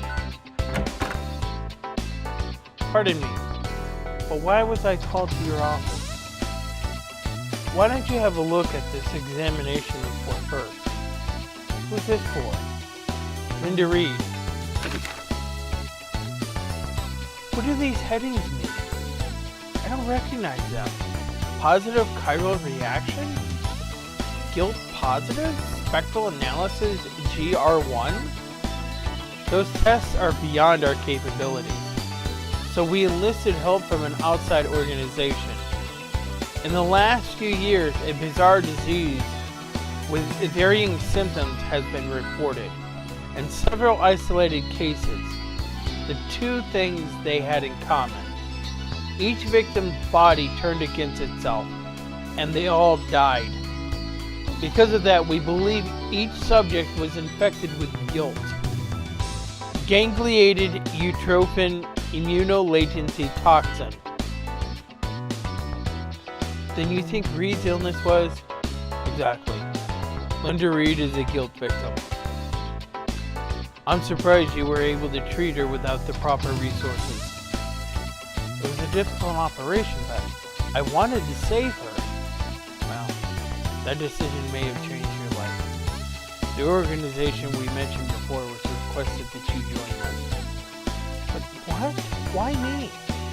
Your healing touch ability allowed you to successfully cure a guilt victim. What organization is this anyway? They're an arm of the World Health Organization that specializes in exterminating intractable diseases that threaten mankind. They're called caduceus. Caduceus?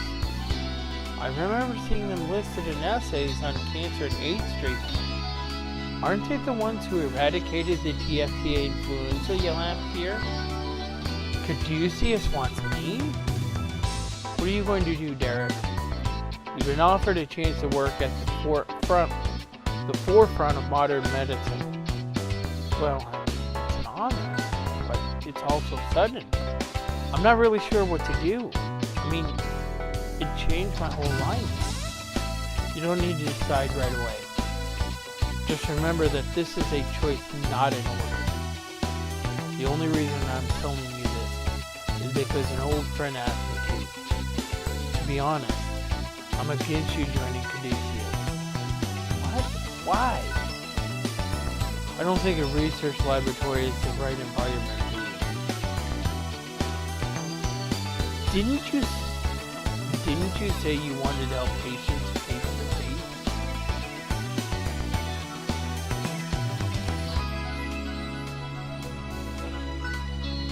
That's true. You should probably see this as well. A letter? Kiriaki, Sunday. Death is denied those who seek it, though it will be their destiny. They search for it like treasure, but the modern age conceals it. What's this supposed to mean? It arrived shortly after Linda Reed was hospitalized. We don't know who sent it. Supposedly, these letters arrive shortly before guilt does. That means guilt doesn't occur naturally, which means it could be some kind of man-made virus. The World Health Organization is considering it terrorist activity. What? Someone is creating guilt and releasing it into society. We don't have any leads as to who or why.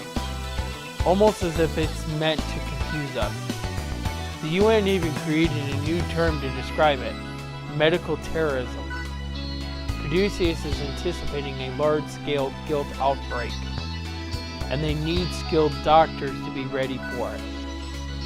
Hopefully, now you see the stakes involved in this. Think it over. Don't make your decision lightly.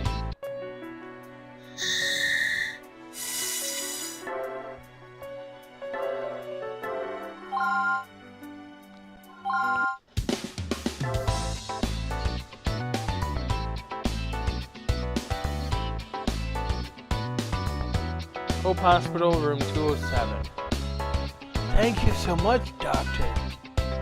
It just hurt so badly. I thought I was a goner. Well, appendicitis is a fairly common condition. But congratulations on your recovery, Mr. Stefano. If my wife gets sick, I'll make sure you're the one operating on her. Well, it would probably be better if she didn't get sick at all. I guess that's true. Talking with patients is one of my favorite parts of the job. Did they really leave that behind? Derek, we'll be starting the operation briefing soon. Okay. Mitral prolapse and regurgitation. Since complications may arise, it is necessary to replace the valve with a synthetic one. Alyssa Chunky, 59.6 inches, 100.4 pounds.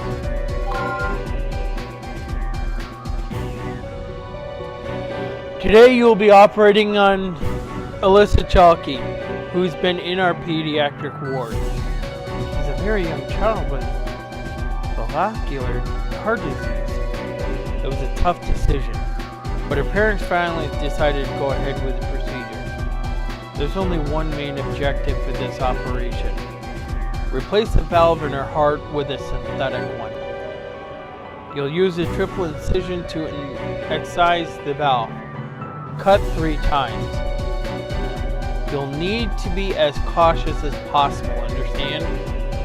Technology has made a lot of situations much easier for us, but heart surgery will always rely on a skillful doctor. Angie, keep an eye on the oscillograph to a Dr. Stiles. I understand. Don't let the gravity of this operation intimidate you. The conference is over. She's in your hands now, Derek. Let's begin. All right.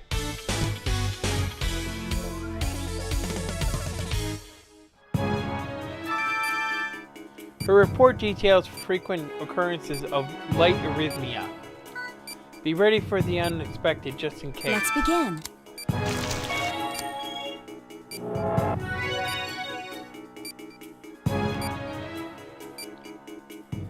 Alright.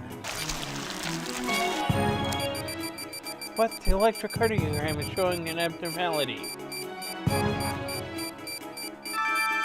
She's suffering ventricular fibrillation. I'll attempt to stop the convulsions. 3, 2, 1. Clear. Vitals are critical. Doctor. Doctor, the patient was born with a highly irregular heartbeat. There's a good chance her heart will continue to go into convulsions. I'll stand by with a defibrillator in case we need to use it again. If that happens, you'll need to recover her pulse as quickly as possible. The defibrillator may have a high success rate, but allowing the heart to flatline repeatedly is obviously very dangerous for the patient. Make sure you revive her right away if that happens. Doctor. Okay, let's begin the valve procedure. We'll exercise it in 3 stages. But before that, we'll need to drain this blood.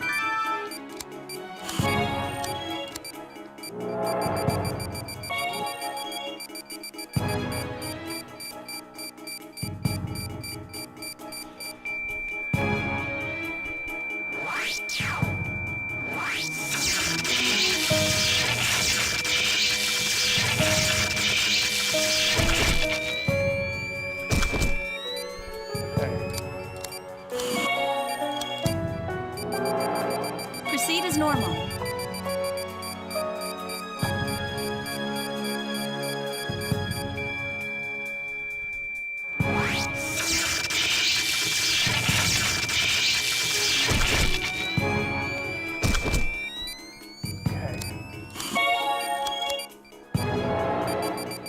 Treatment complete.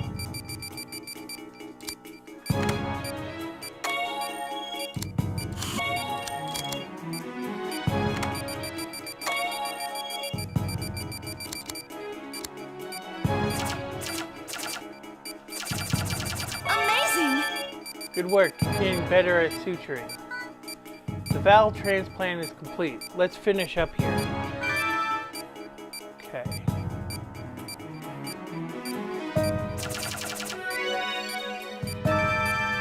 What a relief. The operation was a success. Now she can play outside with her friends.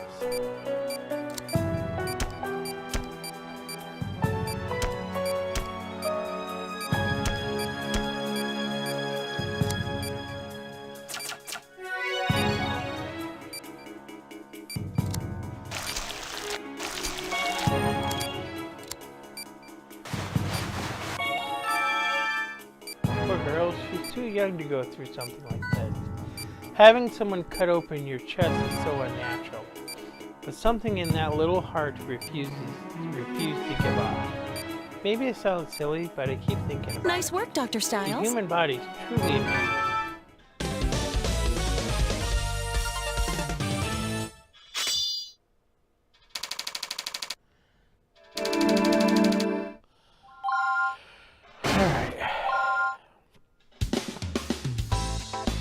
My daughter?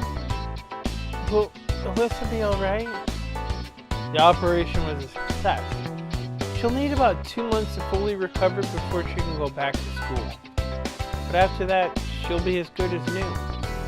That's good news. Oh, thank you so much, Doctor. People are always worried about heart surgery, especially on children. But modern medicine allows us to treat such conditions with much greater success than 10. Even just 5 years ago, young patients like your daughter face very little risk of permanent physical damage. To be honest, I'm more worried about the psychological stress operations like this might have on small children. Please take good care of her during her recovery. Of course. Alyssa, we love you so much.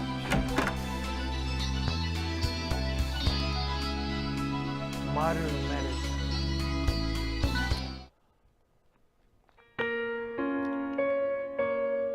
I'm very sorry.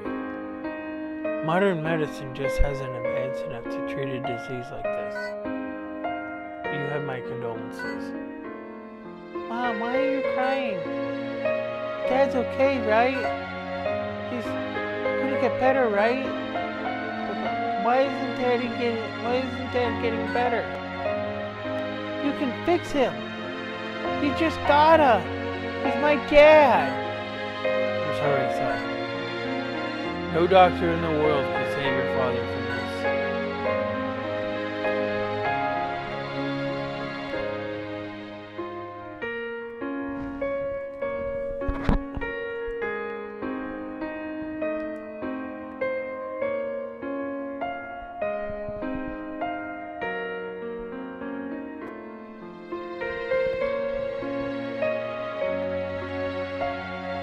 Come on, phone.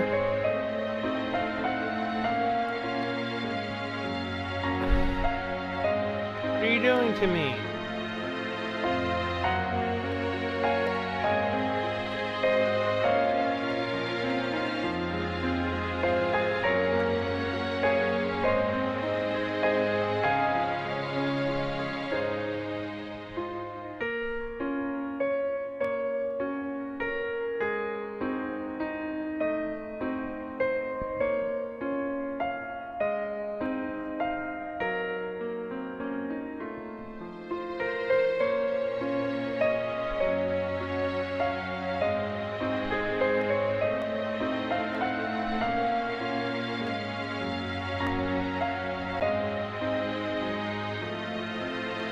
Give me a moment.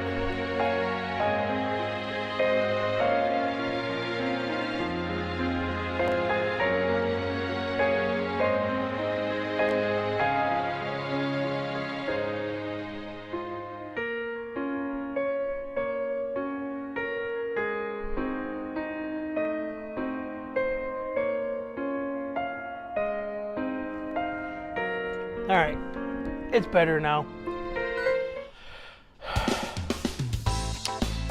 Dr. Hoffman, I'm going to accept the offer from Caduceus. So you're willing to throw away your own happiness for this? I know about what happened to you in the past. I know that having superior skills will only create more pressure to succeed, that everyone will expect me to have answers nobody else has.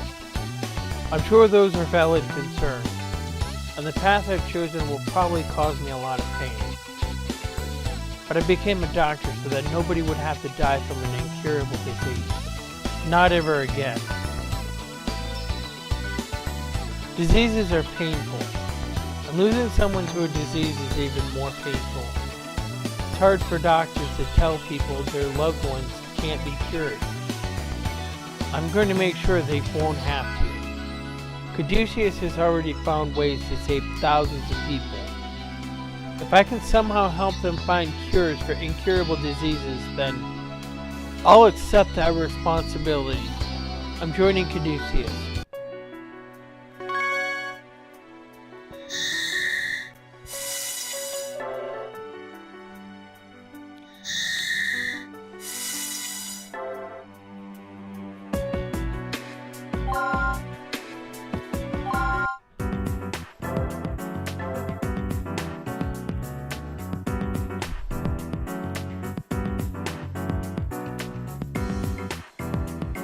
Old Brooks Street Hospital OR. This one has a tumor on his large intestine, so we need you to remove it.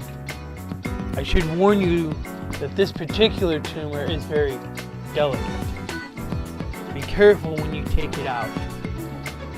He contracted it during an early research stage, so I'm afraid it's rather advanced now.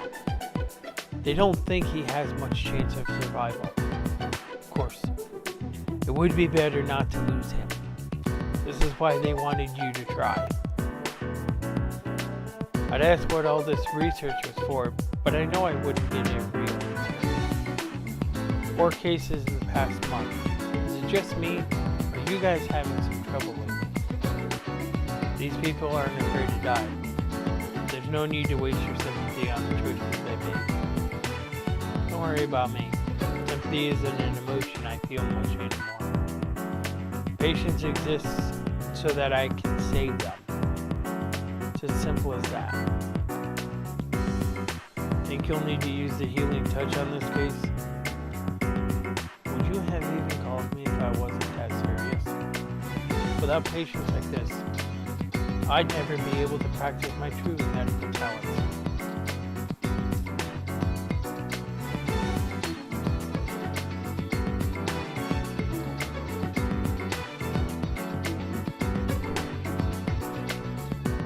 Let's get this over with. Bring him in. Extraction of an unusual tumor present in the large intestine. Patient's vitals may fluctuate abnormally. Gill victim, 87.4 inches, 132.6 pounds. The anesthesia is proceeding well, so I should be able to start on schedule. Looks like I only have one objective. Extract any tumors from the patient's large intestine. Simple enough. Though this can't be a normal tumor. They need to get me involved. I don't know what they got inside me, so I'll need to keep an eye on those vitals. Of course, if anything goes wrong, I'll have that to fall back. I'm ready. Alright, I'm ready.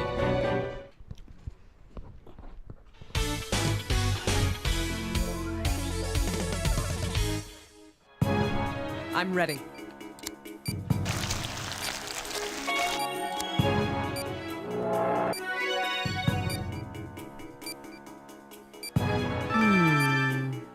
You weren't kidding. This isn't a normal tumor. I'll need to sever the 3 veins supporting this tumor before I can excise it.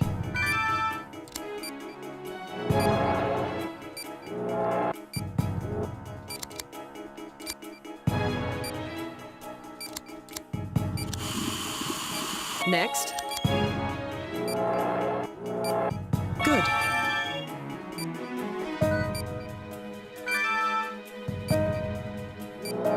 That's 2. Next. All 3 veins have been severed.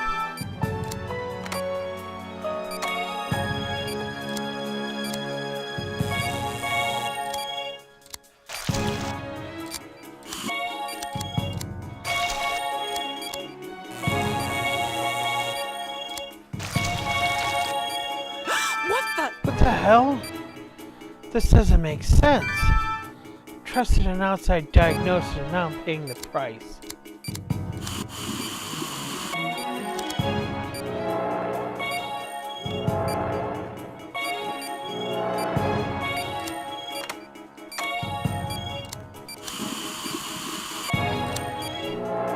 No! What's going on? Why does it keep regenerating? I'm gonna have to start over from the beginning.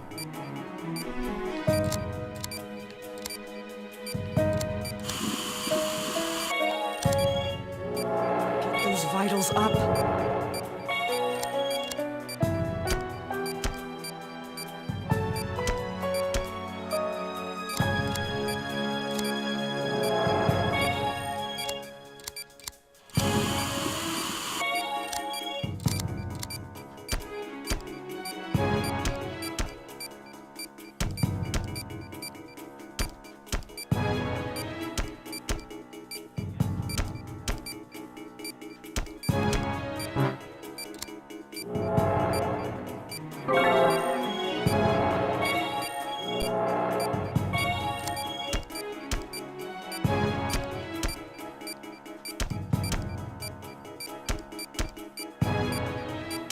Holy crap!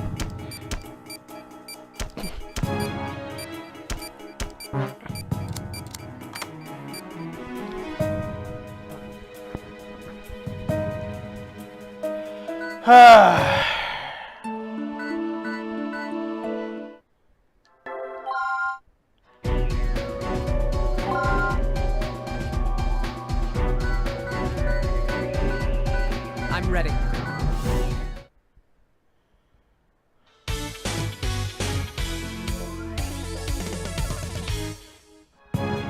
I'm ready.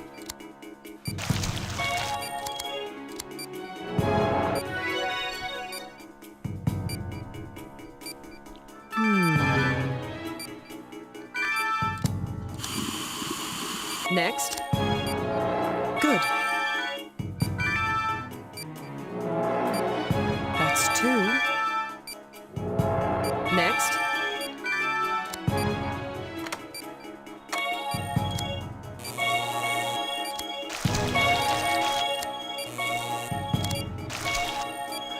What the?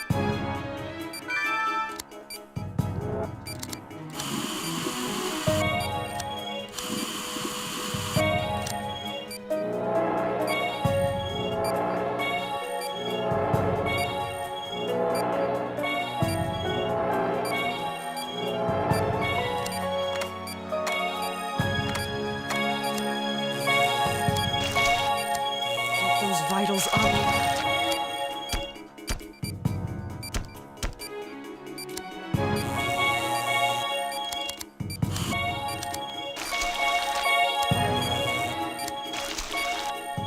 Here. Oh, Okay. Come on.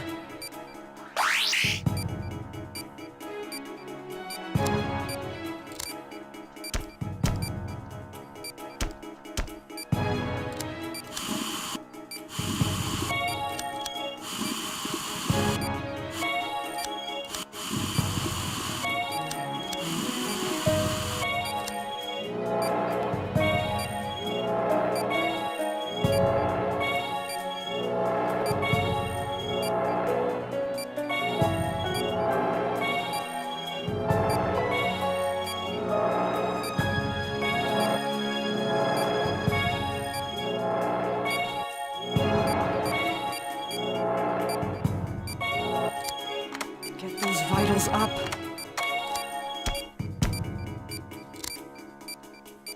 damn! I should never have stopped.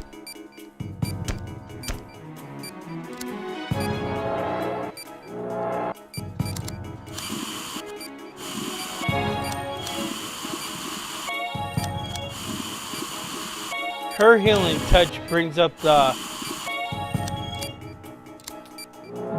vitals.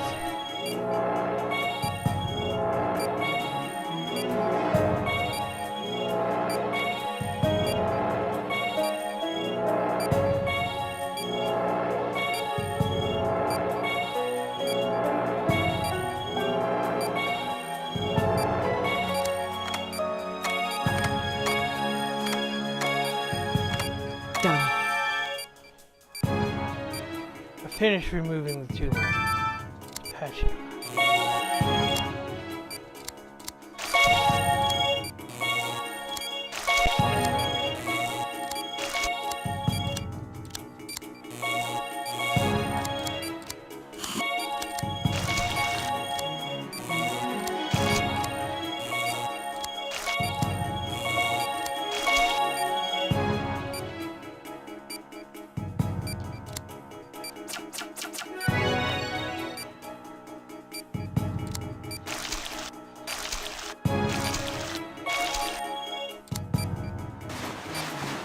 Done.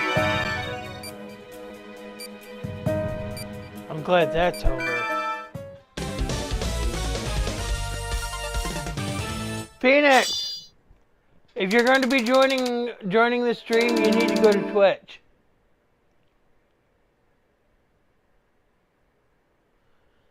Yeah, they normally don't close back roads. And you're in an area where all the roads are clear. Thanks for the GG, Ancient One.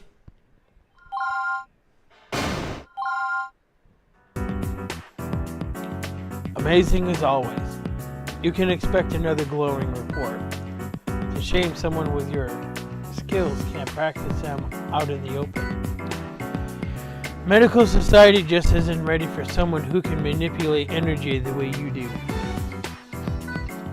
And again, how many people could there possibly be with special powers like that? Don't usually talk this much afterwards. Pardon me, I didn't mean anything by it. It's fine. I'm just used to you being all business. That's what I meant. Let me know when you transferred the payment to my account. Double checking, huh? You're as pragmatic as ever. Girl has to make a living, doesn't she? Money's about the only thing that ability of mine is worth these days. Pressing as it is. I understand. You'll be contacted as soon as the transaction is complete. Don't forget. We're the ones who's transferring you to the American hospital when you lost your license. Without us, you wouldn't have a new name. And you wouldn't have a new life, Dr. Kimishima. Trust me. Nobody understands my position better than I do. You fixed my broken wings, and I'm willing to repay that favor, no matter what it costs. I know who my friends are. Glad to hear it. Well then, come with me. I'll be escorting you home as always.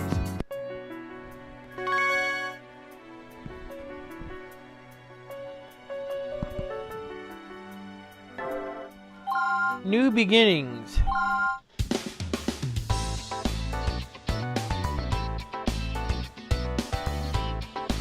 Today should be Derek's first day with Caduceus. Are you worried? I wouldn't say worried. We're down one doctor and one assistant. It won't be easy to operate with two of our best people gone. Derek has potential, but he's far from perfect. I wasn't about to send him to Caduceus without an assistant he's comfortable with. Besides, Caduceus is supposed to help us find replacement staff. Let's see. Still, I didn't expect Styles to be the selfless humanitarian type. Do you think he'll be able to handle the pressure? I suppose we'll find out. He's going to be surprised. I didn't get a chance to tell him about Sydney.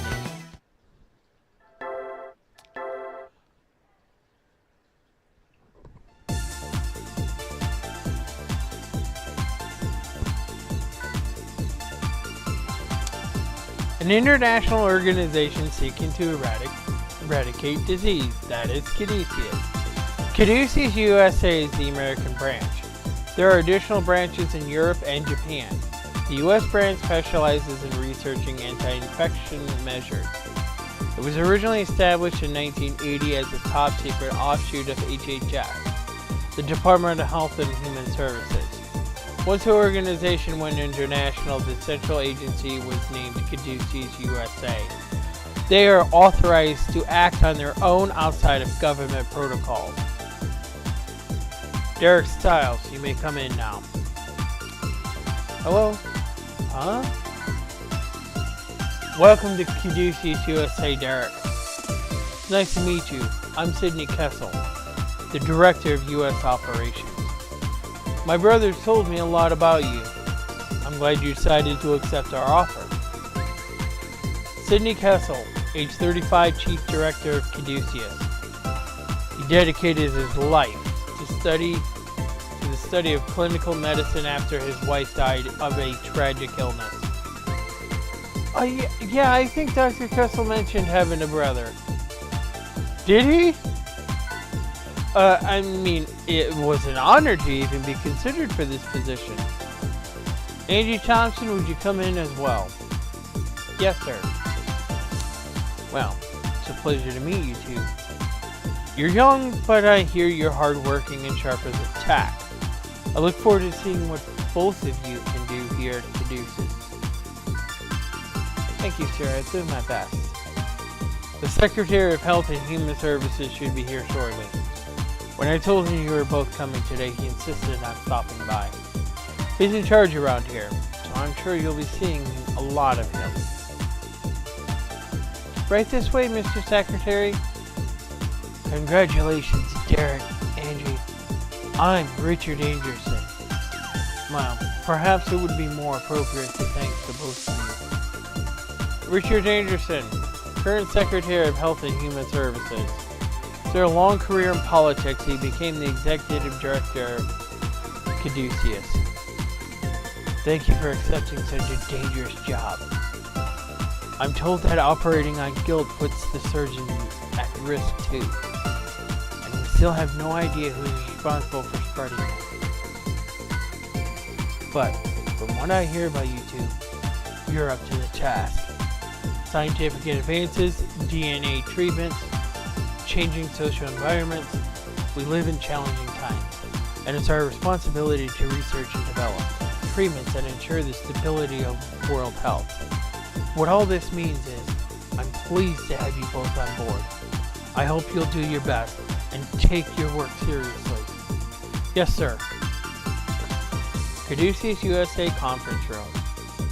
And this is Dr. Clark, our resident surgical expert. I wouldn't say expert. There's always room for improvement. Stephen Clark, age 42, Caduceus' chief surgeon. He has a wife and 2 children.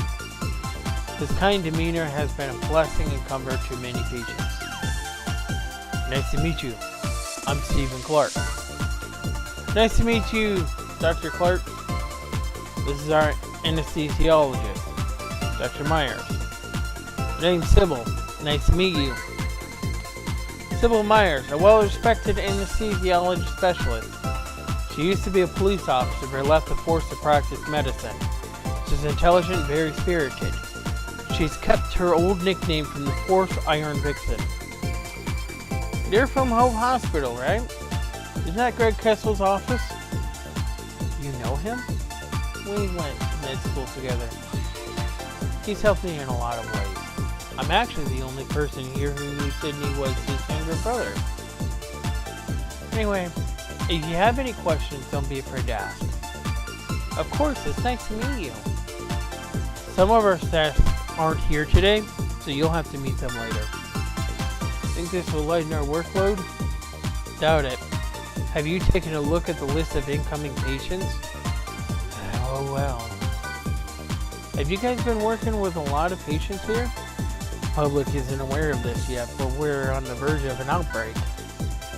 Congress recently voted in favor of giving us a budget increase, but that won't be good enough. At any rate, we won't need you to start treating patients until tomorrow. So for today, let's get all that paperwork out of the way. Sounds good.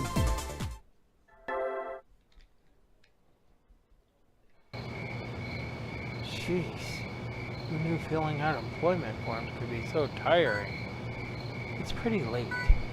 Yeah. Hey, why'd you come to Caduceus anyways?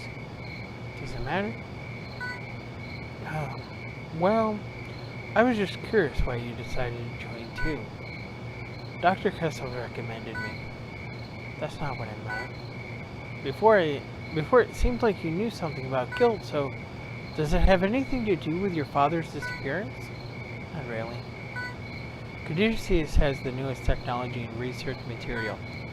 I wanted to be here, so on the front lines of modern medicine. It's the same as you wanting to become a master surgeon. I want to be a master assistant. That's really all there is to it. I guess that makes sense. We'll work hard together. The potassium chloride is ready. So if we increase the sedative... Huh? Sounds like someone's on the phone. Tarek! Sorry, gotta run. Yeah, I'll get back to you, dude. No way. Tyler? No way, no way. You seriously work here now? Tyler Chase, a surgeon at Caduceus. He went to med school with Derek. Tyler's very optimistic and tries to keep everyone in a good mood. Yeah, I started today.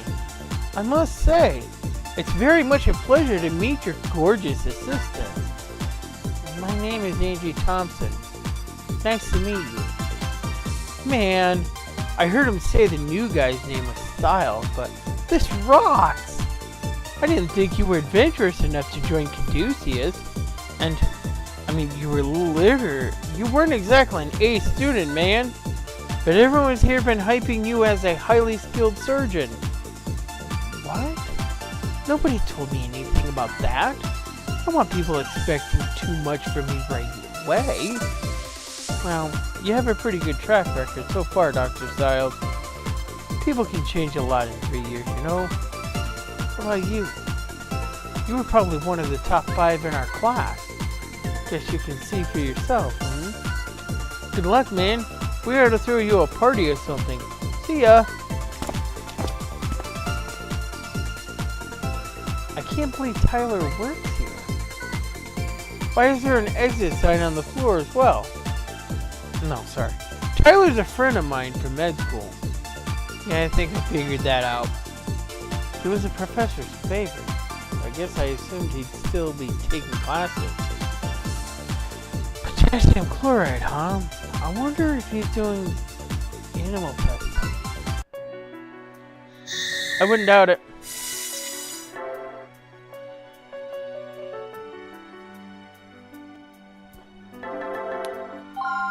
Guilt.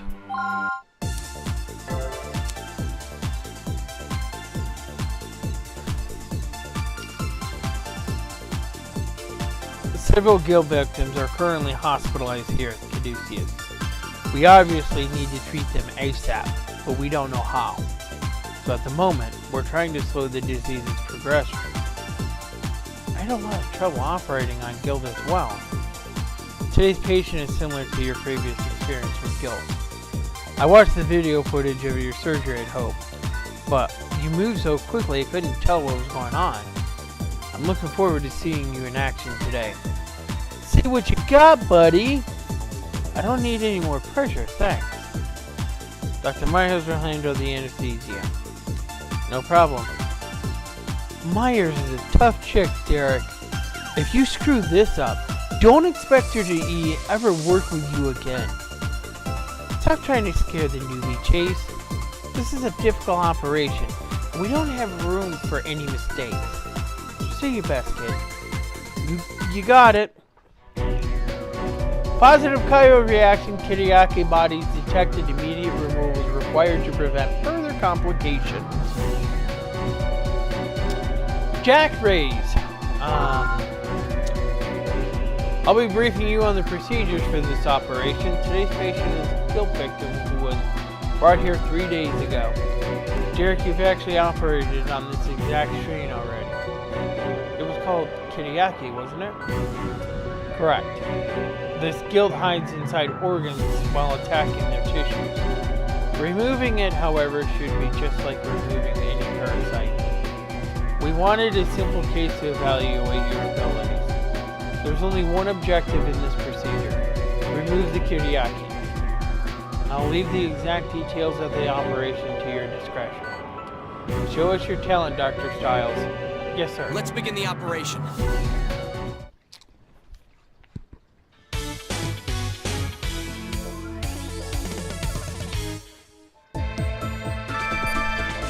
The same strain of guilt that Linda Reed at Hope Hospital Let's contracted. begin.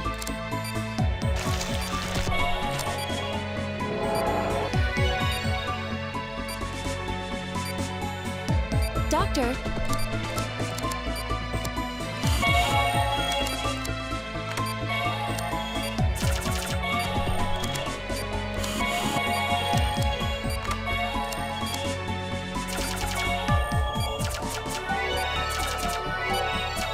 Well done.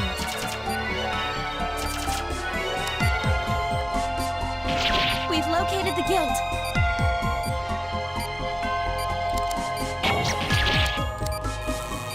Amazing!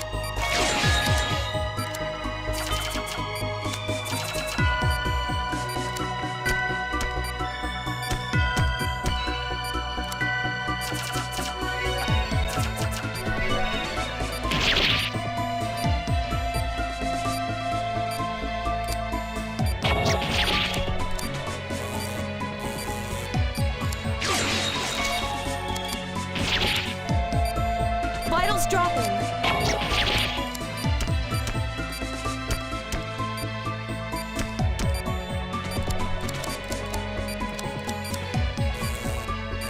They keep coming!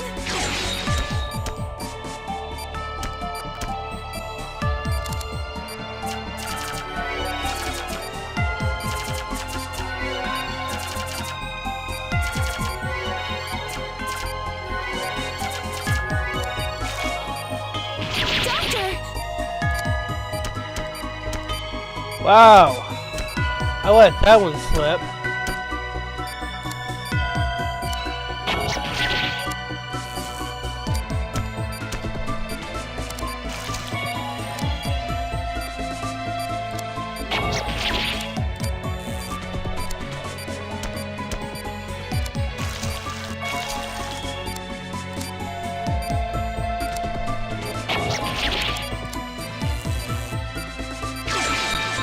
Great work. It's over, Derek. The Kyo reaction is negative. Not over yet.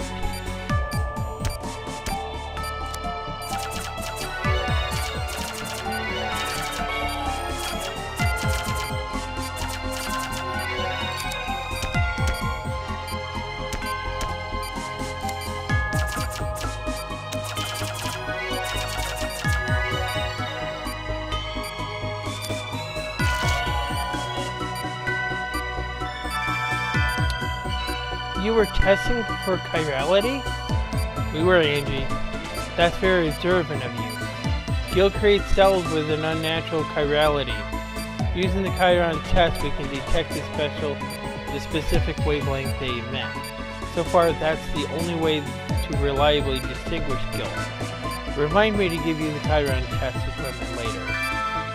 Alright. Bad. Very bad.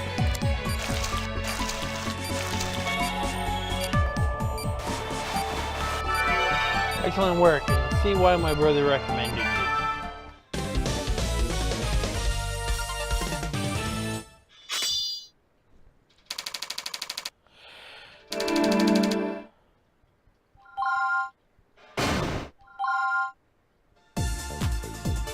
Unbelievable. You still got a lot to learn. But that was incredible. Styles finished 30 minutes earlier than we estimated. Hopefully the patient will recover quickly as well. Huh, looks like times have changed.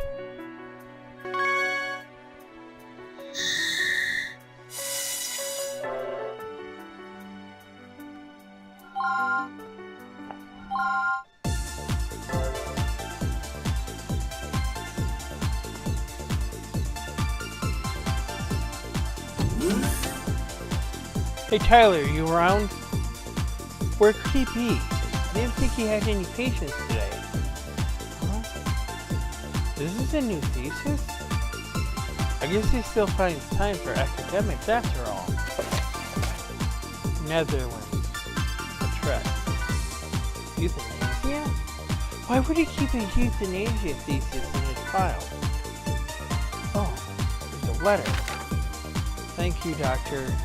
Because of you, my husband finally found peace. What the? We'll bring that up at the next conference then. Crap. It's coming back. Where do I put this? Hey, what's happening, Derek? Did you need help with something?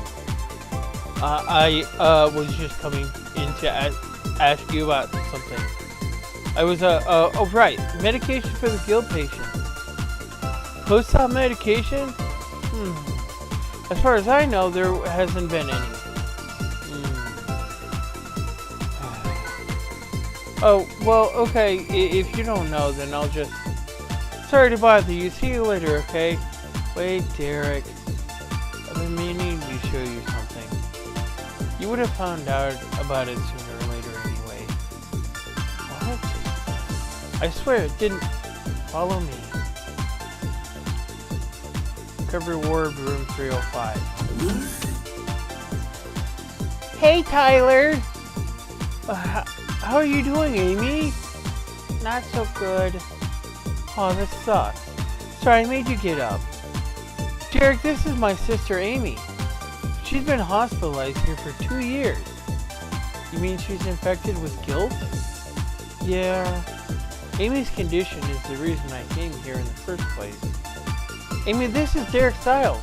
He's an old friend of mine. He's going to be treating you, so go easy on him, okay?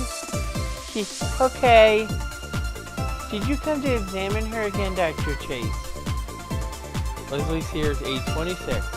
One of the many nurses on staff at Caduceus. She currently looks after several guild patients, including Amy Chase. Nah, I just came to see how my little sis was holding up. Oh, I see. Amy hasn't been doing her homework lately. I was actually hoping you could talk to her about that. But it's so boring! Sis, if you slack off, then you'll end up dumb like your big brother. You want people to know how smart you are, don't ya? Think about it, okay? Anyway, big bro's gotta run, but I'll visit you again tomorrow. You must be going through a lot, Tyler. Yeah, I guess it's payback for what I've been doing, huh? Huh? Look, dude, I know you saw my paper in that letter. I've been practicing euthanasia ever since I graduated. That's my deep, dark secret. I heard rumors, but I never thought the doctor could be someone like you. Why would you do that? of professors I had before we met died of cancer. I was already too late when they found it. Professor Bonka told them that himself. All he had left to look forward to were a few weeks of suffering and painful treatments. Good people shouldn't have to go through pain like that before they die. So I gave him the gift of a painless death. That's... Of course people would prefer to live. It's only natural. If everything causes pain, then there's no chance of recovery. And are you really living? No, you're just sticking around so other people don't feel bad. That isn't true. I know it's naive. But I knew there might be consequences when I started doing it. You probably think it's just suicide or worse, murder. But things are different now. To be there for Amy. You're gonna turn me in. At least wait until Amy's gone, okay? You aren't doing that to Amy. I won't let you.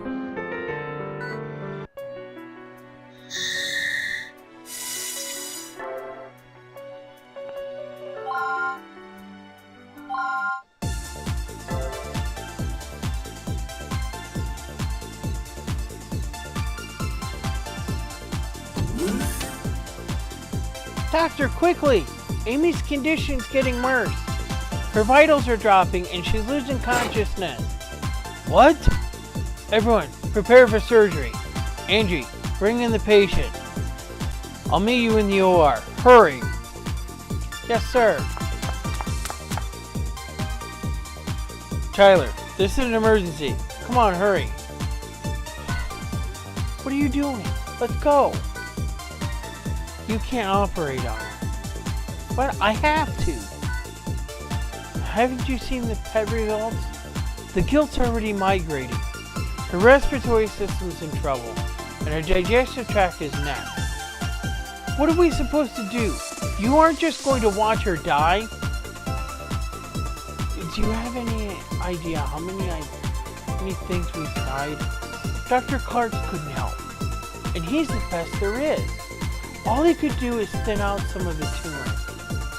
Just watched her get weaker day by day. Amy doesn't have a lot of time left. What are we supposed to do? I'll tell you. We're supposed to leave her alone so she doesn't have to suffer. Do you really think cutting her open again and again is going to do anything? So what? You want us to watch guilt tear her apart? I don't get it. She doesn't need to go through all this suffering. Even if this operation helps, she might never open her eyes again. She'll just be connected to some machine, waiting to die. If that's the case, then I'd rather send her out myself. You call yourself a doctor? I'm Amy's brother before I'm a doctor. You think I'm going to watch my sister suffer just because that's my job? I don't care if I lose my license. We're talking about my sister.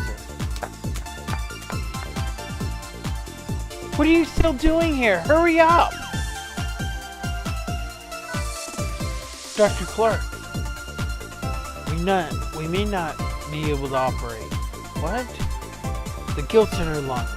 It moved a lot faster than we expected. And I'm afraid she's not strong enough to survive the surgery. What if we separate the operation into 2 procedures? No good. If we don't extract the guilt entirely, we'll be right back where we started. Now do you get it, Derek? This is how it always works. I always knew it would come down to something like this. I'll operate on her. She'll be okay if we can extract all of it, right? Leave her alone, you bastard! With the healing touch, it might be possible. Tyler! Amy! Tyler!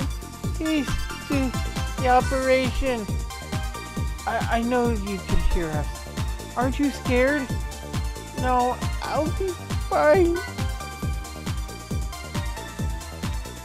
You worked so hard to become a doctor. I'm gonna try hard too. I'm glad that you're a good doctor. What I was doing was best for Amy. I was just a coward. I didn't even consider what she wanted. Derek, can you handle this operation for me? I don't deserve to touch her. Not with these hands. I joined Caduceus so I could help people. What about you, Dr. Chase? Shouldn't we do everything we can that might save a person's life? Yeah. Dr. Chase, please brief Dr. Stiles on the Deftera strain of guilt. Yeah, no problem. Hang in there, sis. We'll be right back. Chiral reaction positive. Deftera bodies detected. Complete removal from the stomach and lungs is required. Amy Chase, 54.2 inches, weight 70.4 pounds. The Deftera is basically a tumor, a really gnarly one. It replicates its DNA while actively moving throughout the body. A tumor that moves? That's impossible. Well, to be fair, living is kind of a bad way to describe it. It copies itself to other locations, so it just looks like it's moving. Basically, it keeps on replicating its DNA and creating new tumors. That's horrible! Good news though, we might just know it's weak. What is it? Deftera comes in 2 flavors. We'll call them Type A and Type B. Type A is the Type B, and Type B like to eat each other when they meet up. But they're both equally strong. So they kind of just stall there. And if they're not moving, they're just like any old tumor, right? So, after we drain the gilt's tissues, we can just excise it? Hopefully. I mean, this is all theoretical. One wrong move will kill it, and they multiply. So there's no room for trial and error. It's not like we could safely test the theory before trying it. But you have the healing touch. I've seen you use it, man.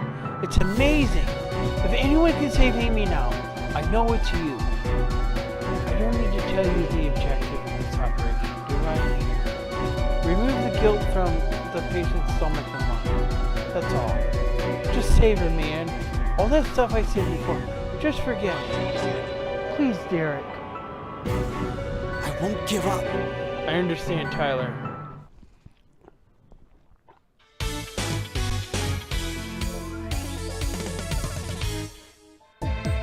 There isn't much time.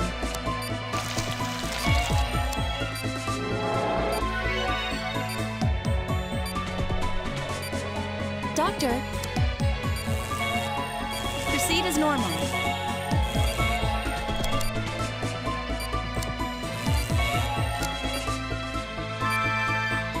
Our data indicates that Deftera could appear at any time. When the Deftera combine to form a tumor, use the drain to remove them. That's the plan. Are you ready?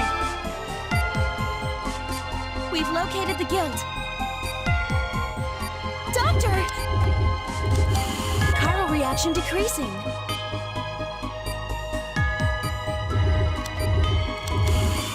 Chiral reaction decreasing.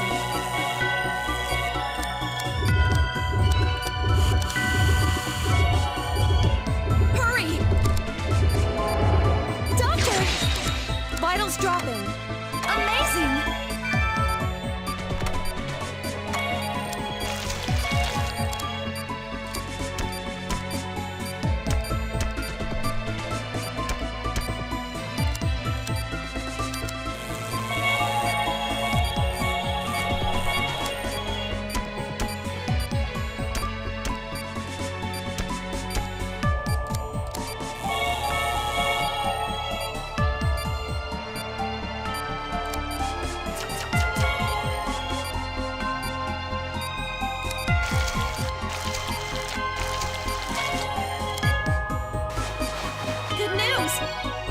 did it, Doctor.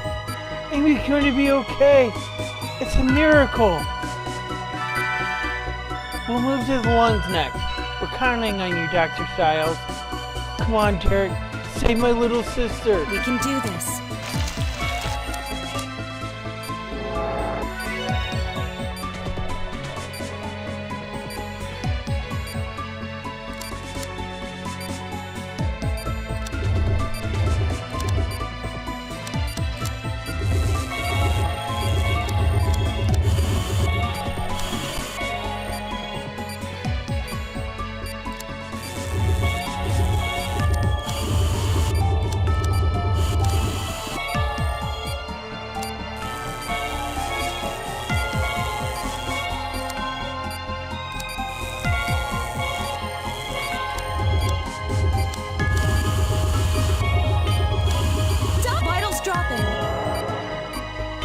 Damn it.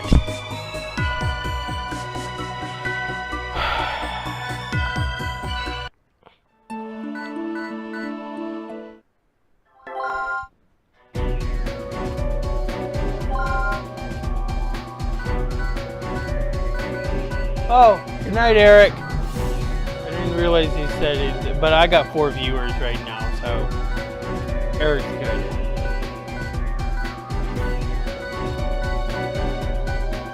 Give up.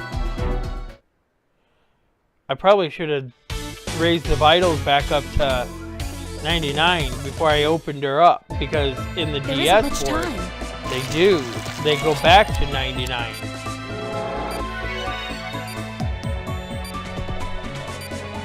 Doctor, proceed as normal.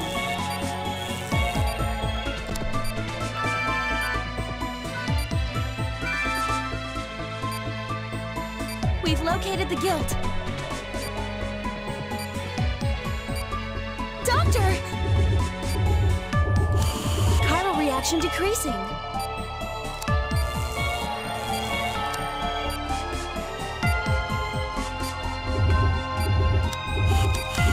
Chiral reaction decreasing.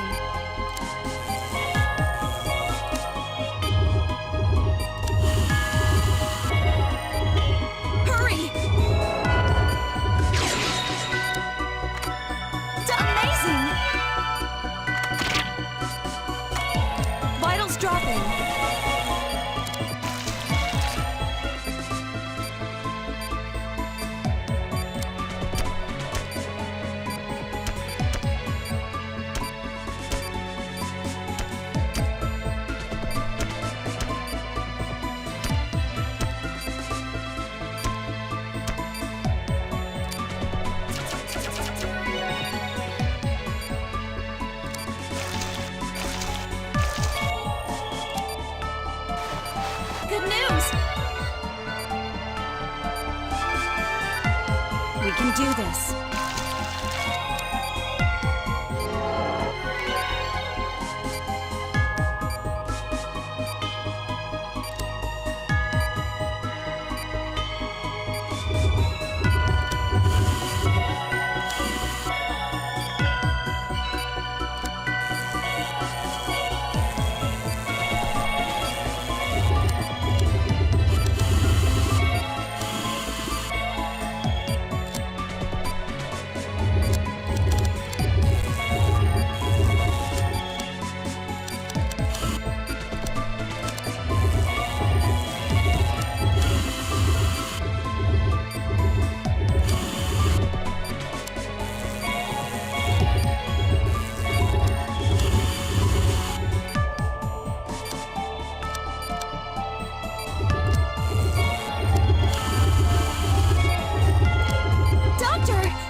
Is dropping.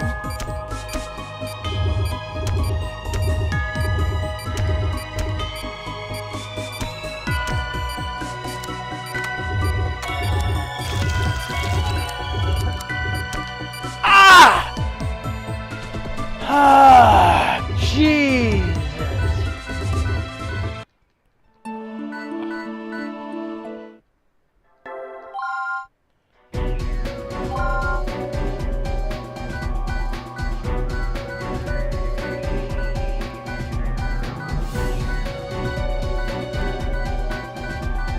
Yeah, but you gotta get those tumors Give out up. before anything because they drain the vitals fast.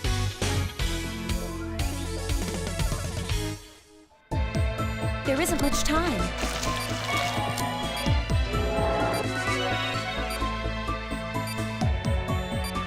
Doctor, proceed as normal.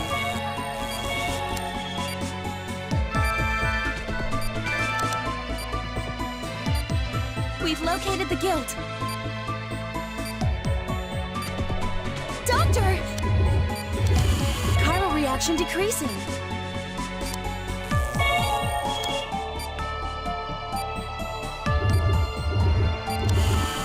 Chiral reaction decreasing.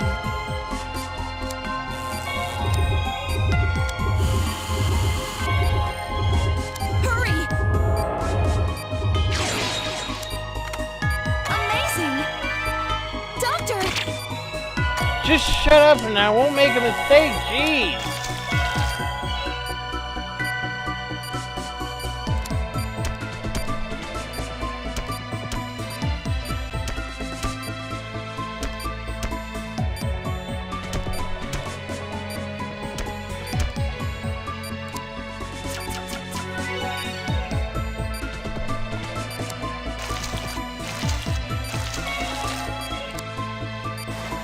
Good news!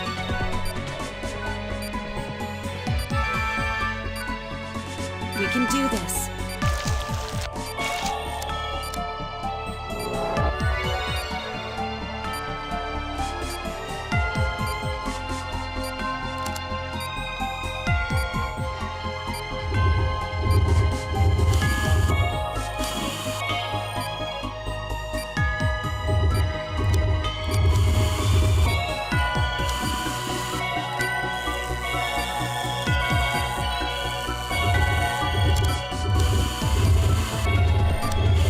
Doctor!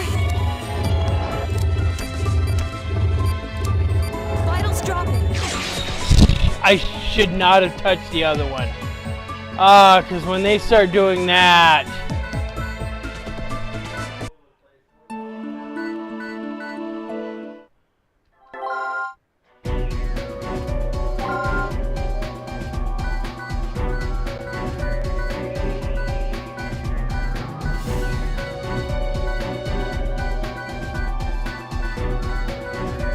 I won't give up.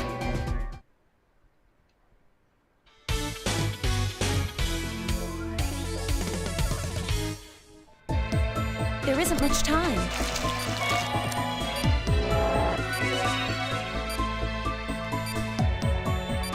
Doctor, proceed as normal.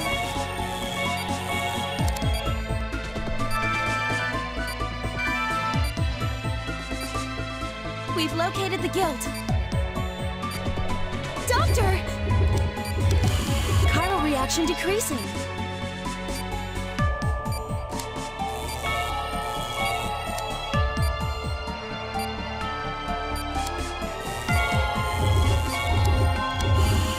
Chiral reaction decreasing.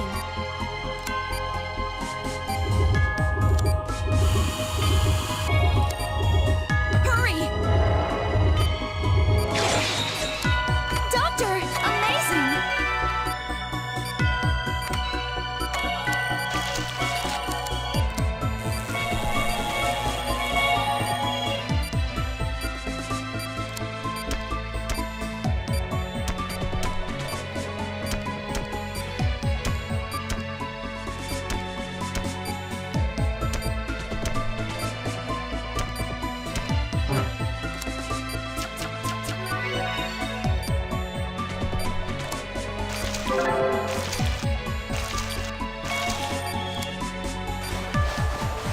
Good news!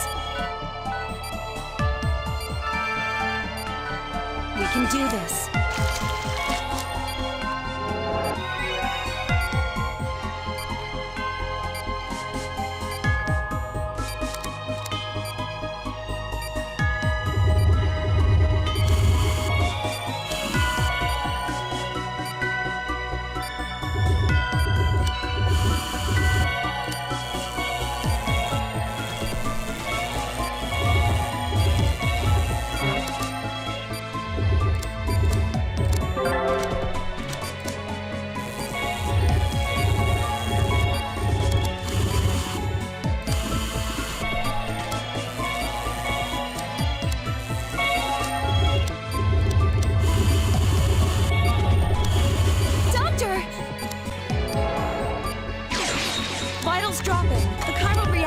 dropping.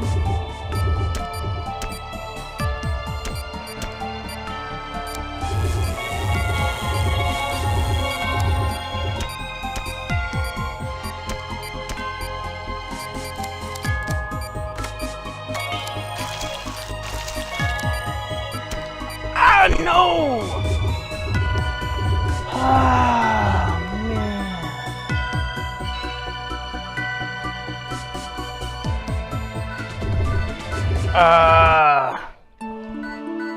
I was doing better that time.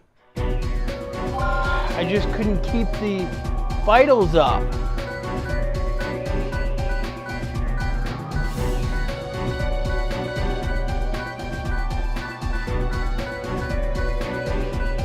I won't give up.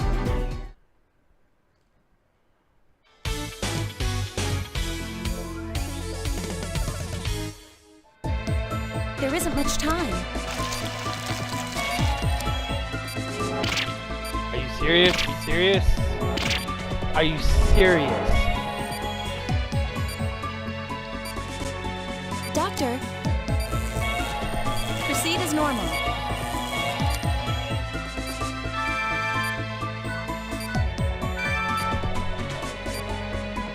We've located the guilt.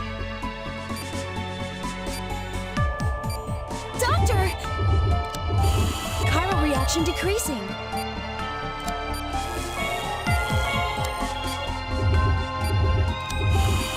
Chiral reaction decreasing.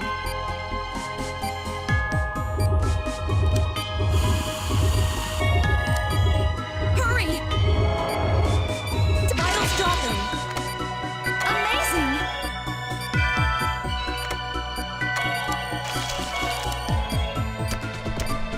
Jesus Christ.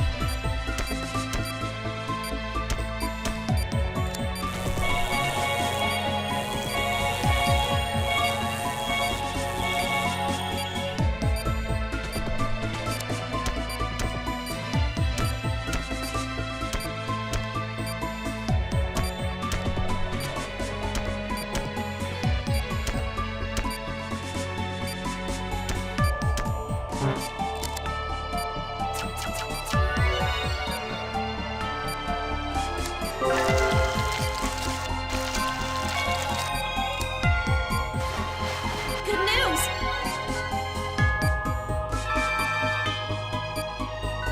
We can do this.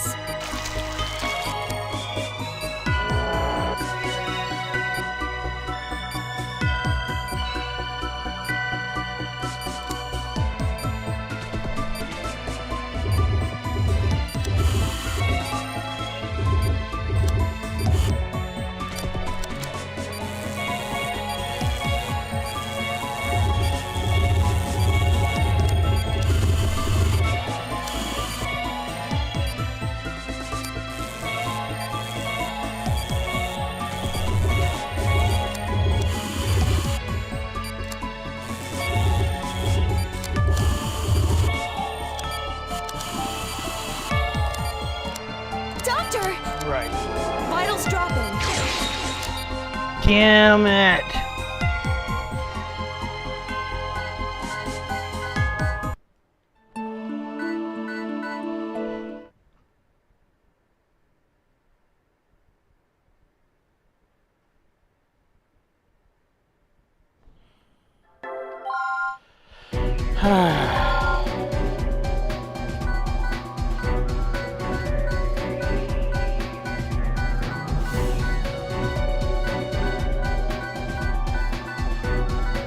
I won't give up.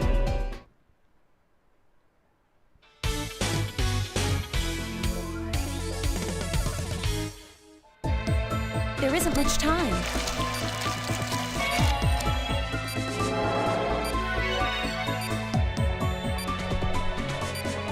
Doctor, proceed as normal.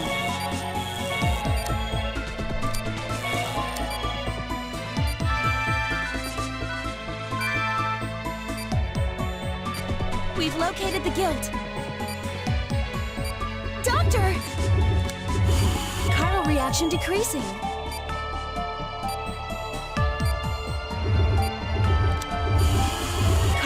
reaction decreasing.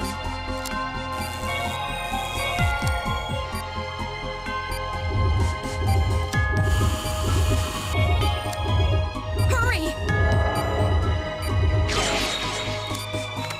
Doc, amazing!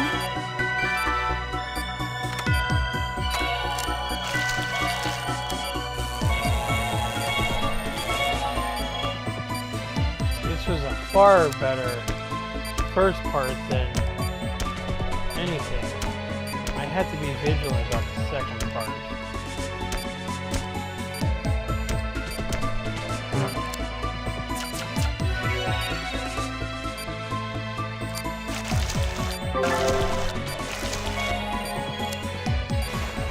Good news!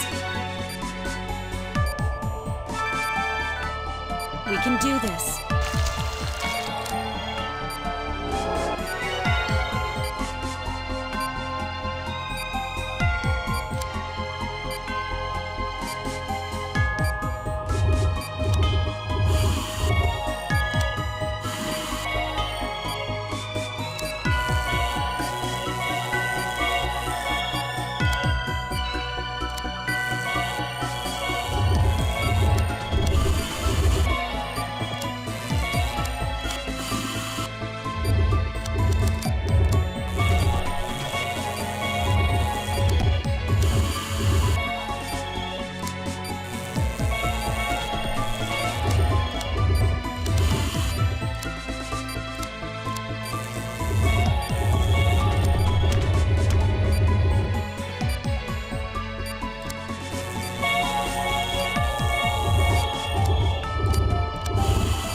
Vitals dropping.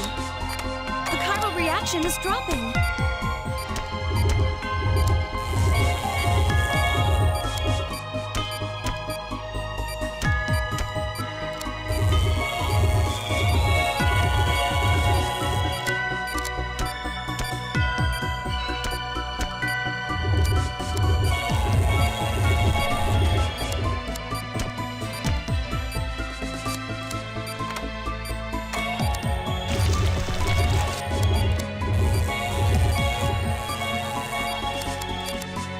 I'm going to get vitals up before I tackle you guys.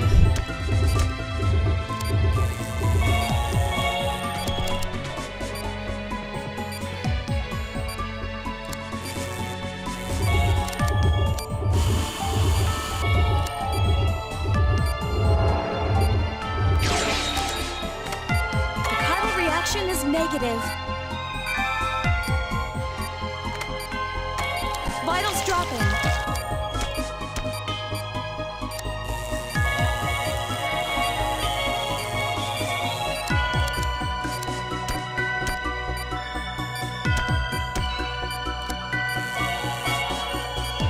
Wow! Thanks, Derek. Thank you so much. You're a real doctor, dude. I respect that.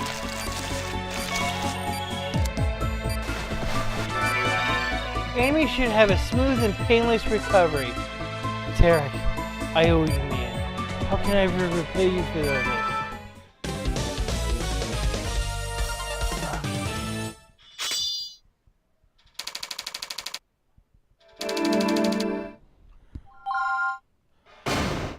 B rank.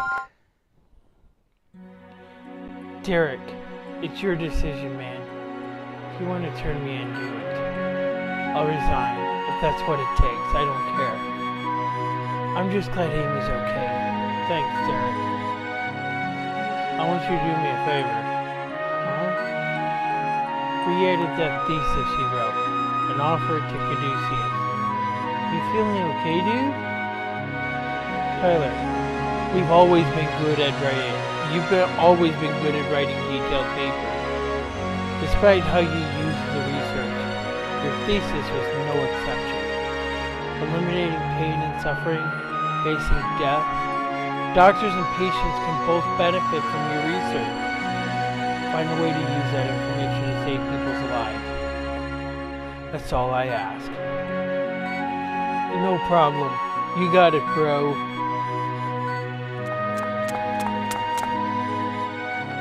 Oh, there you are.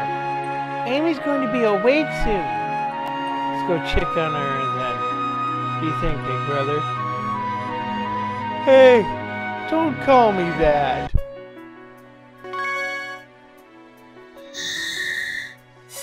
International conference.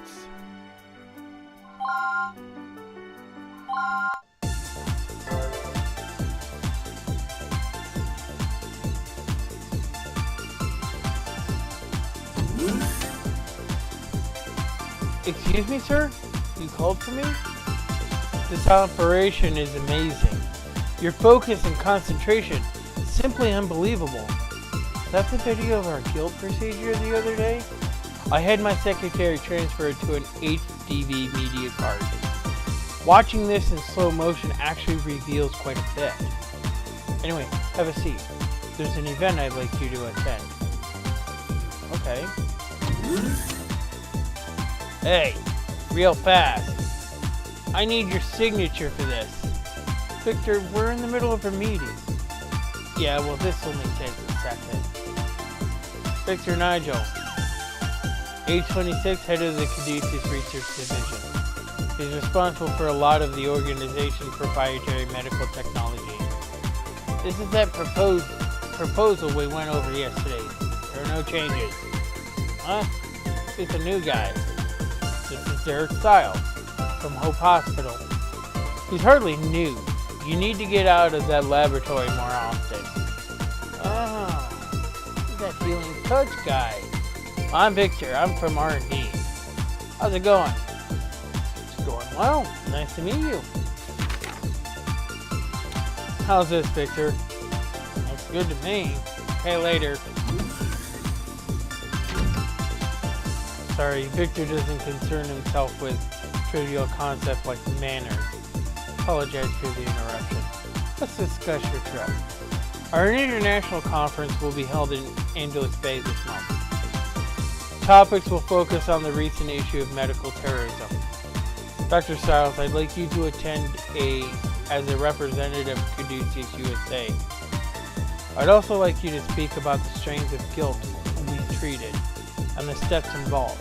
Can you do that? Well, I haven't really been here that long. I'm sure some of the others could do a better job. We're also showing footage of your operation. I prefer that you were there to explain the procedure step by step. Dr. Myers will be going, so I'll ask her to translate for you as well. Have fun, Derek.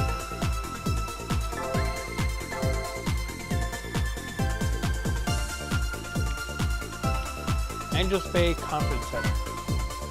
Once again, that was Dr. Stiles speaking on behalf of Caduceus USA. I'm glad that's over. Thanks for your help, Dr. Myers. No problem. I think the video footage really got their attention. You could have loosened up a little bit out there, though. You're not used to speaking in front of big groups like that, are you? I'm usually too busy just helping patients. Even if I had time for meetings, I'd probably just fall asleep. So yeah, that was my first presentation. Yeah, a lot of doctors are that way. But you should still make time to attend conferences. It's the only way to keep up with the latest technology, you know. Being a doctor is like being a lifelong student. Dr. Kessler used to say the same thing. All doctors are stupid. Good old Greg, huh? Now he was one hell of a public speaker. He was confident, doing some jokes, never had stage fright. Remember staying up all night helping him make slides.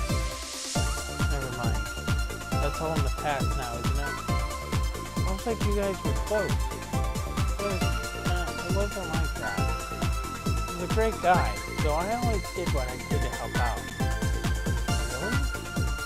What's that supposed to mean? You hear that? I think they're starting the next presentation. That concludes the disease treatment workshop. Next, we'll have an update on the fight against medical terrorism. Speaking on this topic is Langston Miller, Director of Caduceus Europe. I received this report a few hours ago. I hope it finds you well. As we all know, medical terrorism poses a serious threat to all the world's citizens. Reports of guilt have doubled in the past year alone. Unfortunately, the motivation behind this epidemic is still unknown. But we have received confirmation that the group responsible calls themselves Delphi. Delphi? The Greek oracle?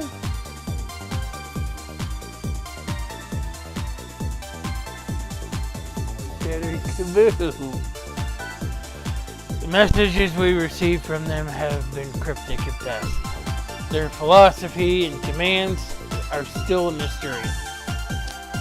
Are they related to other terrorist cells? We don't have an answer.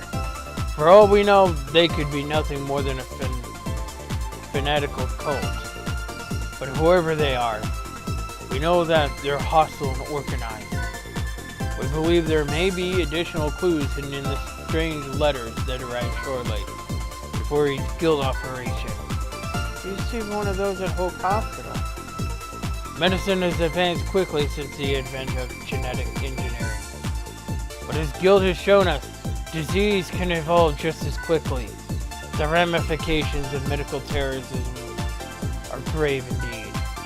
And it's going to take our best minds to devise a way to stop it.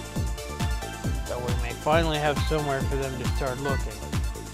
We received news of an abandoned Delphi research facility. They entered a small African village, possibly by posing as the NPO. I'm afraid they were using the townspeople to develop guilt. Bastards. The town was destroyed and the facility has been long since abandoned. But I'm sure there's something there that could lead us to Delphi. I propose that Caduceus send a research team to Africa. Supplies and manpower will need to be approved by each division. I hope to have everyone's sincere cooperation in this matter.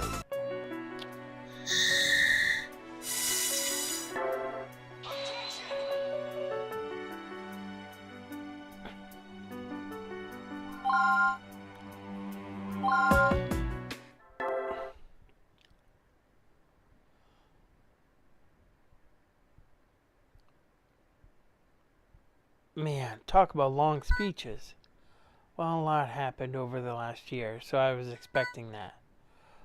I'll not enjoy writing the summer report, though. Huh? The light. What happened? What's going on here? The shutters are dropping. Is there a fire? You doctors and your temporary cures are worthless. If you would all just die, maybe people could finally stop living unnatural lives. What the hell? What is this thing? Don't touch it. It's a bomb. There's a bomb. A bomb? Like the one that walks around and has a smiley or eyes on it or whatever? Come on, Sybil, we have to get out of here. Damn it, there's no way out. We're going to die. Somebody help us. Looks like it's over here. Follow me, Dr. Styles. What? But that's where the bomb is. Exactly. We have to run. There's nowhere to go, but I told you to follow me. We're going to die anyways. What difference does this make? Yeah, man. Yes.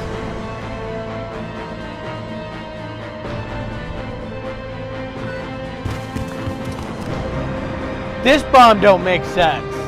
I'll be honest with you. You're going to dismantle the bomb. What? I can't do that. So you'd rather do nothing? Are you going to sit here and cry for help like everyone else? Screw that. This doesn't work. At least we can say we tried. Set up a barricade with a desk and tables. Everyone take cover.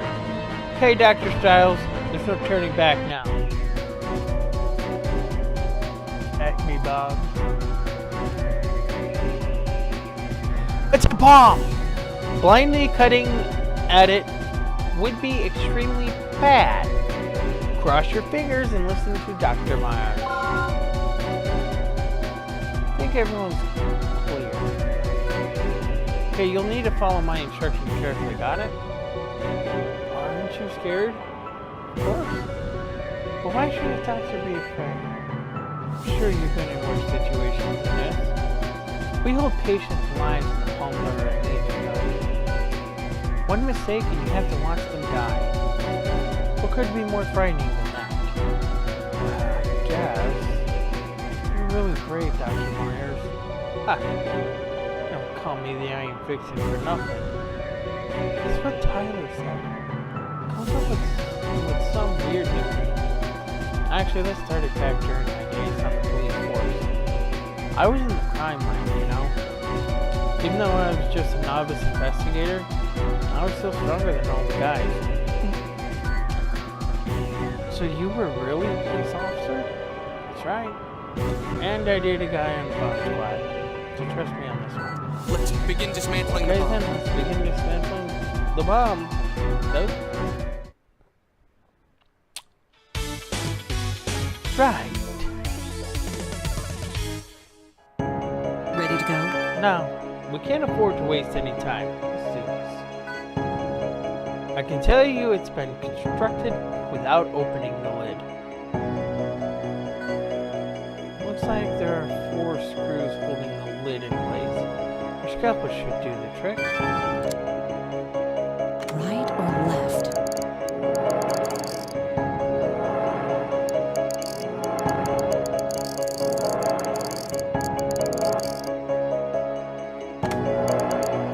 That's 1. One down.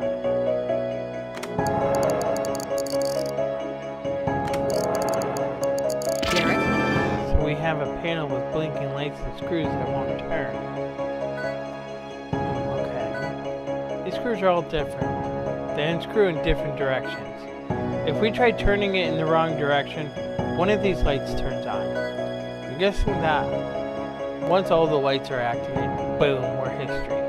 Essentially, this panel is telling us how many misses were allowed. It's like we only have room for 2 more mistakes.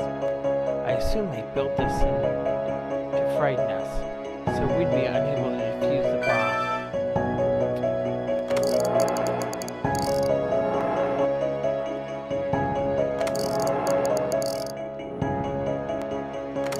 2 down. Okay, I think this is going this way.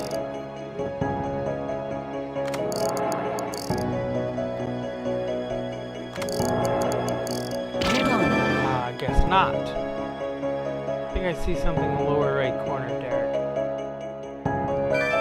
Can you magnify this? What's this? What the hell? Does this have anything to do with removing these screws? Right,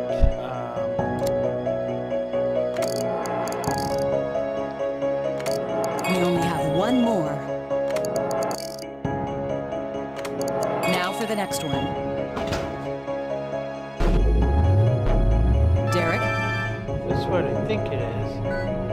Can you recognize it? Listen to me, Derek. We're screwed. We only have 1 more chance at this. These hexagonal panels can be destroyed with your surgical laser. But you cannot touch the panels that are lit up. All the panels are lit up, aren't they? If we can stabilize the voltage at a certain level, it should be more clear to you. Luckily, I think we can do just that. I'm impressed, Dr. Myers. You must have learned a lot on the force.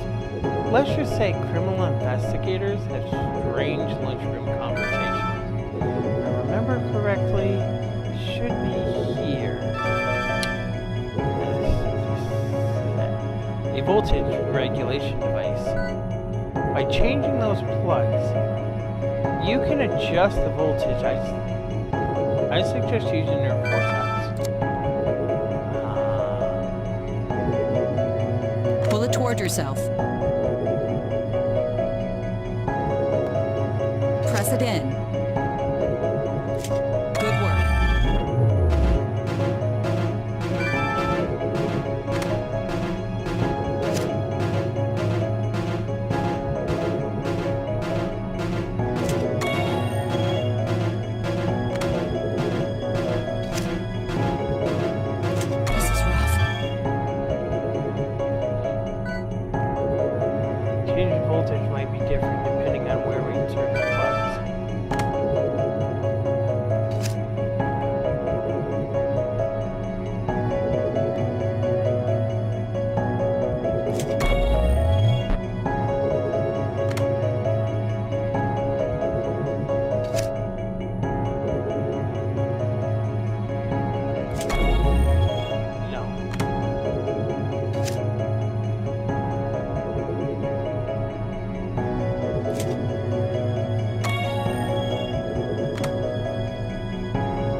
of it.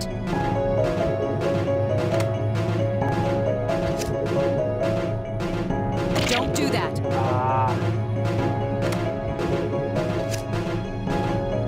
The left side's gotta be higher?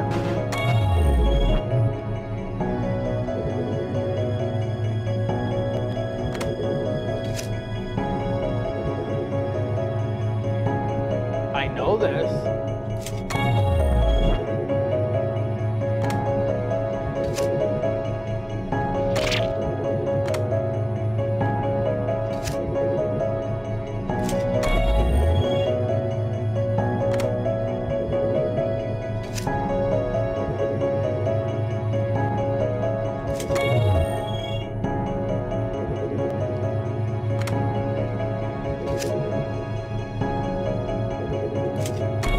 No, that's where I have to put it at.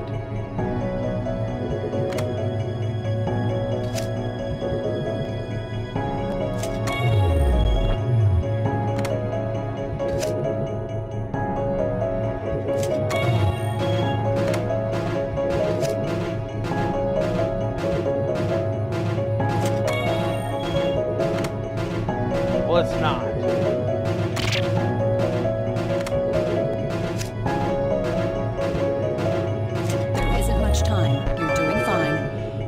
Well, it's gonna blow up. Let's take another look at those panels now. Yeah, I don't have Okay, any time. let's get it done.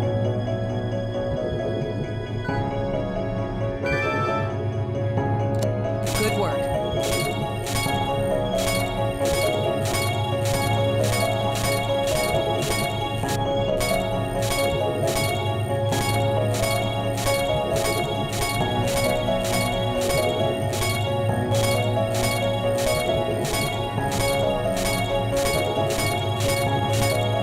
Do that. You're doing fine.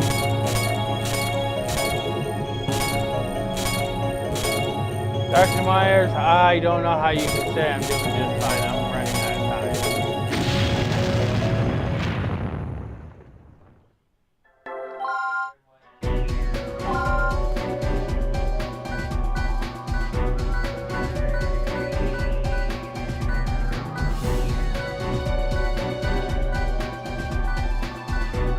Let's begin dismantling the bomb.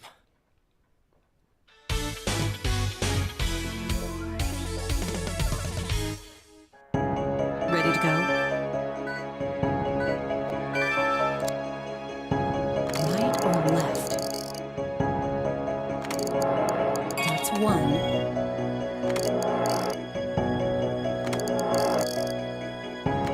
Two down. We only have one more. Now for the next one. Derek?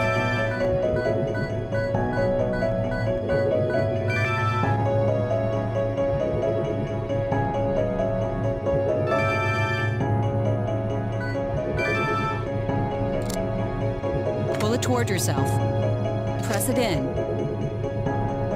Good work.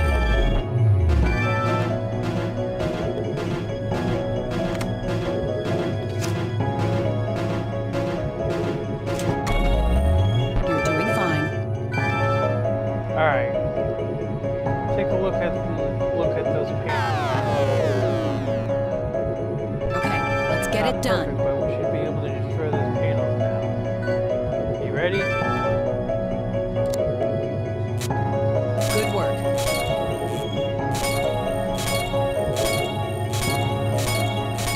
Don't do that. All right.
No go kaboom.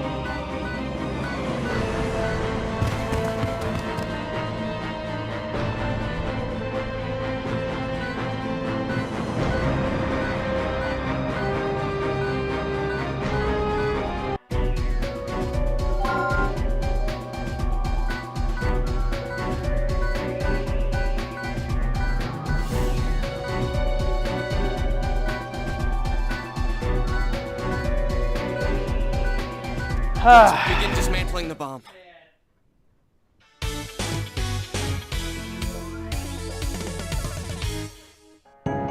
Ready to go? Right or left? That's one.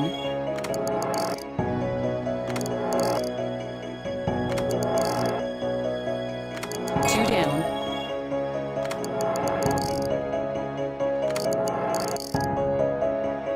We only have one more. Now for the next one. Derek?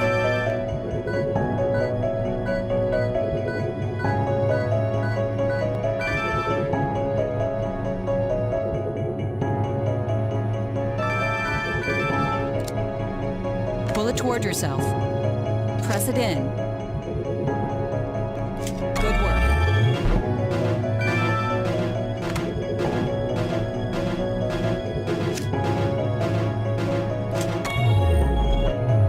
You're doing fine.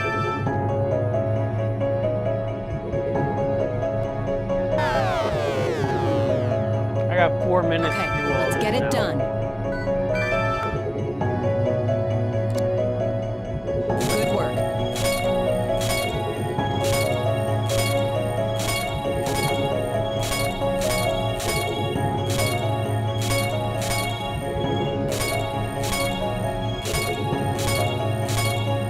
The core is red.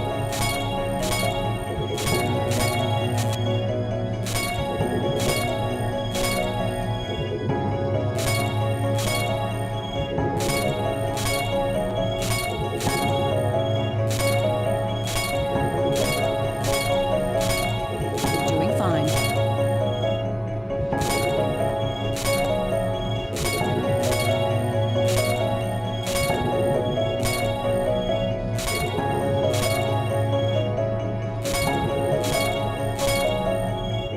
Almost there.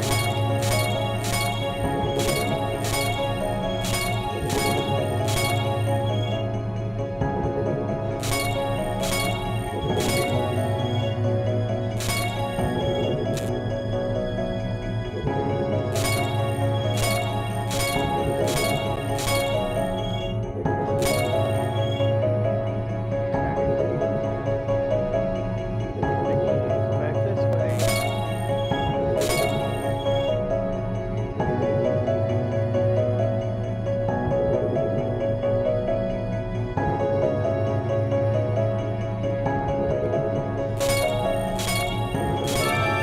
We did it. Here comes the regulation core. Okay, this is basically the center of the bomb. If we deactivate this, the bomb is useless. There isn't much Use your time. laser to destroy it. Hurry! Aim for the regulation core and nothing else. We're almost done, Derek.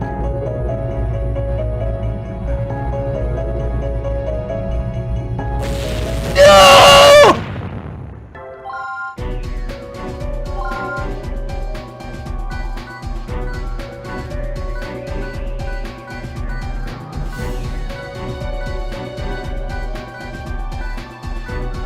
Let's begin dismantling the bomb.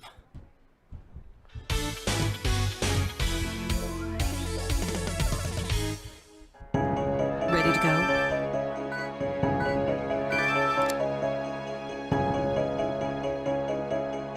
Right or left?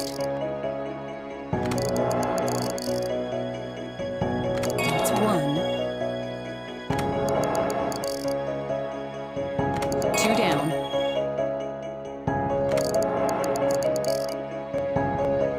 We only have one more. Now for the next one. Derek?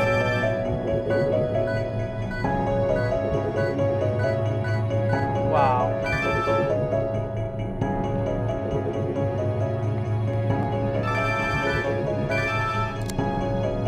Pull it toward yourself. Press it in. Good work.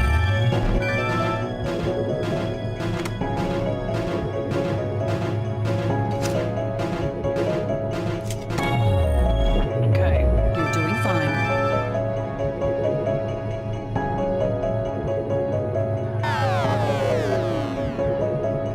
Okay, let's get it done. Good work.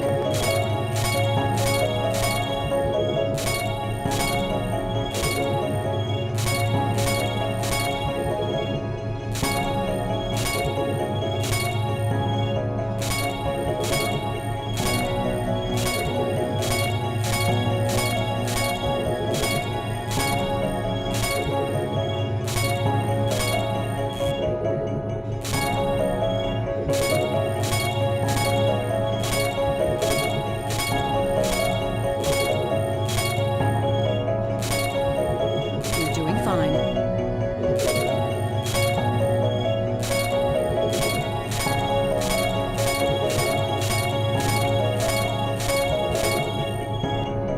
Almost there.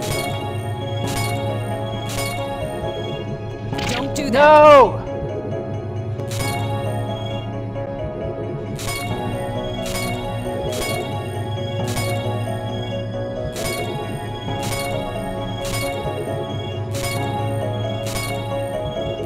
Mommy, I hit red. No! It turned red just as I hit it!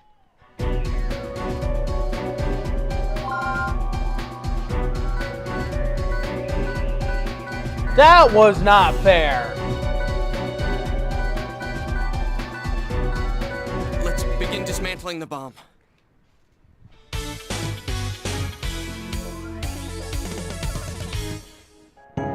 Ready to go?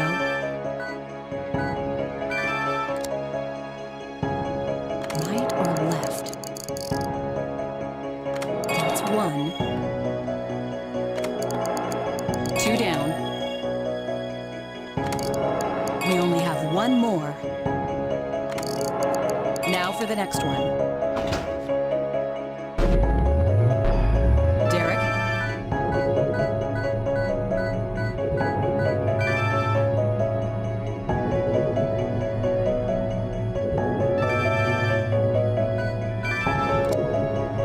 Pull it toward yourself. Press it in. Good work.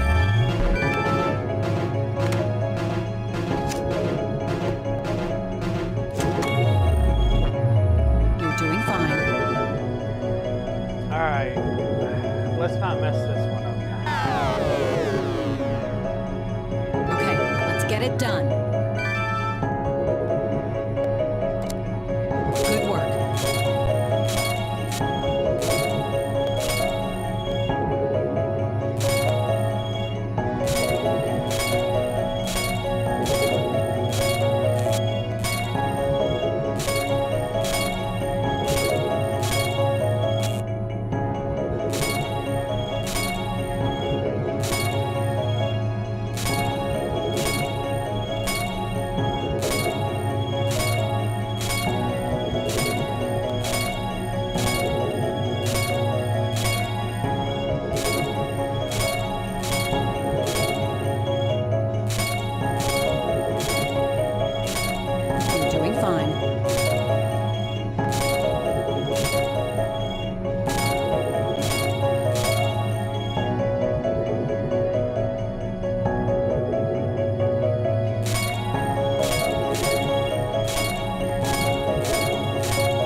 out.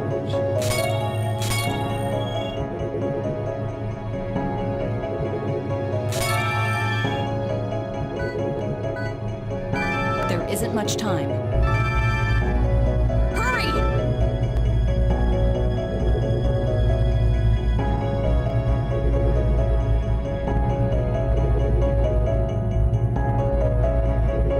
In there.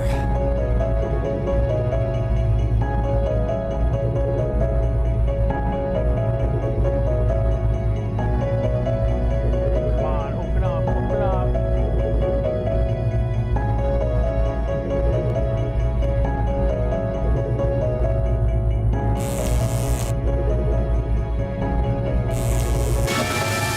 Dude, we should be safe now.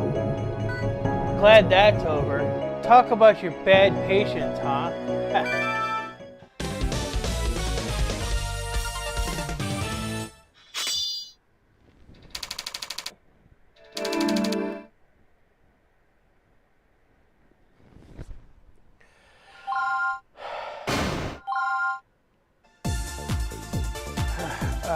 I'm dizzy. Can't feel my hands. At least we're alive, right? Better than dying any day. Of course, I knew we'd be fine. It was just a bomb, no big deal. The Iron Vixen, huh? That nickname of hers is starting to make sense. The lights are coming back on. We should tell the others it's okay. We stopped the bomb, everyone. It's all clear now. Thank God. I thought I was gonna die. We're alive. Good job there, Styles. Definitely learned from Greg. Ha, same to you, Dr. Myers. You're pretty tough. Woohoo! We're alive! Let's hear it for Dr. Styles! I believe we found the perfect candidate for the Africa mission. I think I'm gonna end it here. We're gonna start with the story, and we're gonna continue off next week. I wanted to finish the chapter, but I don't think that's going to be possible. So let's end this here. Let's go see who's live at the moment.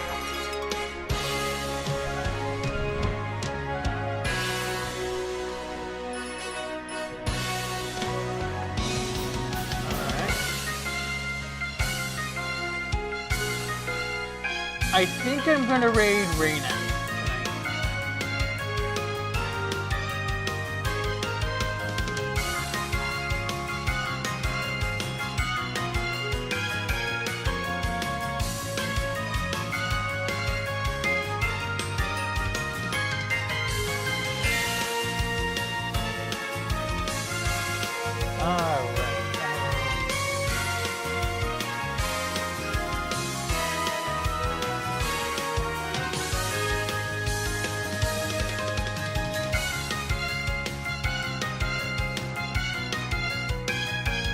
Yeah, this bomb didn't exactly make much sense.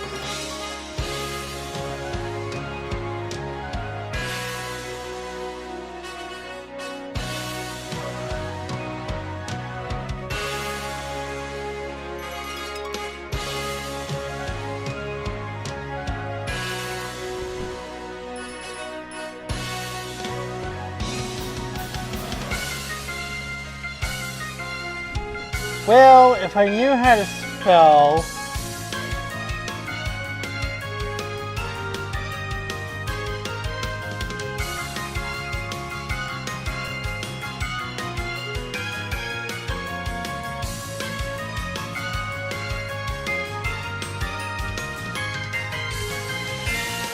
Looney Tunes.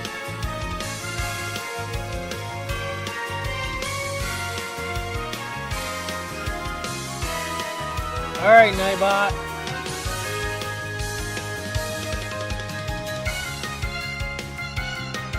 Did I do the wrong thing?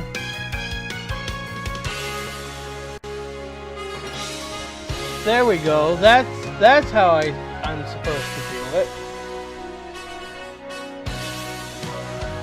Alright. this is Granix's Wing. She's playing a new game. Well, she's been playing it for a while, but...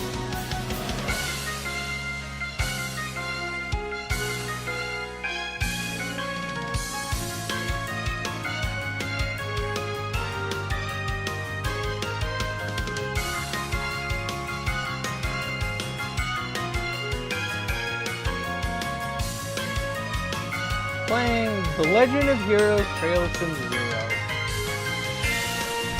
Alright. So if you're on Twitch, give her a follow.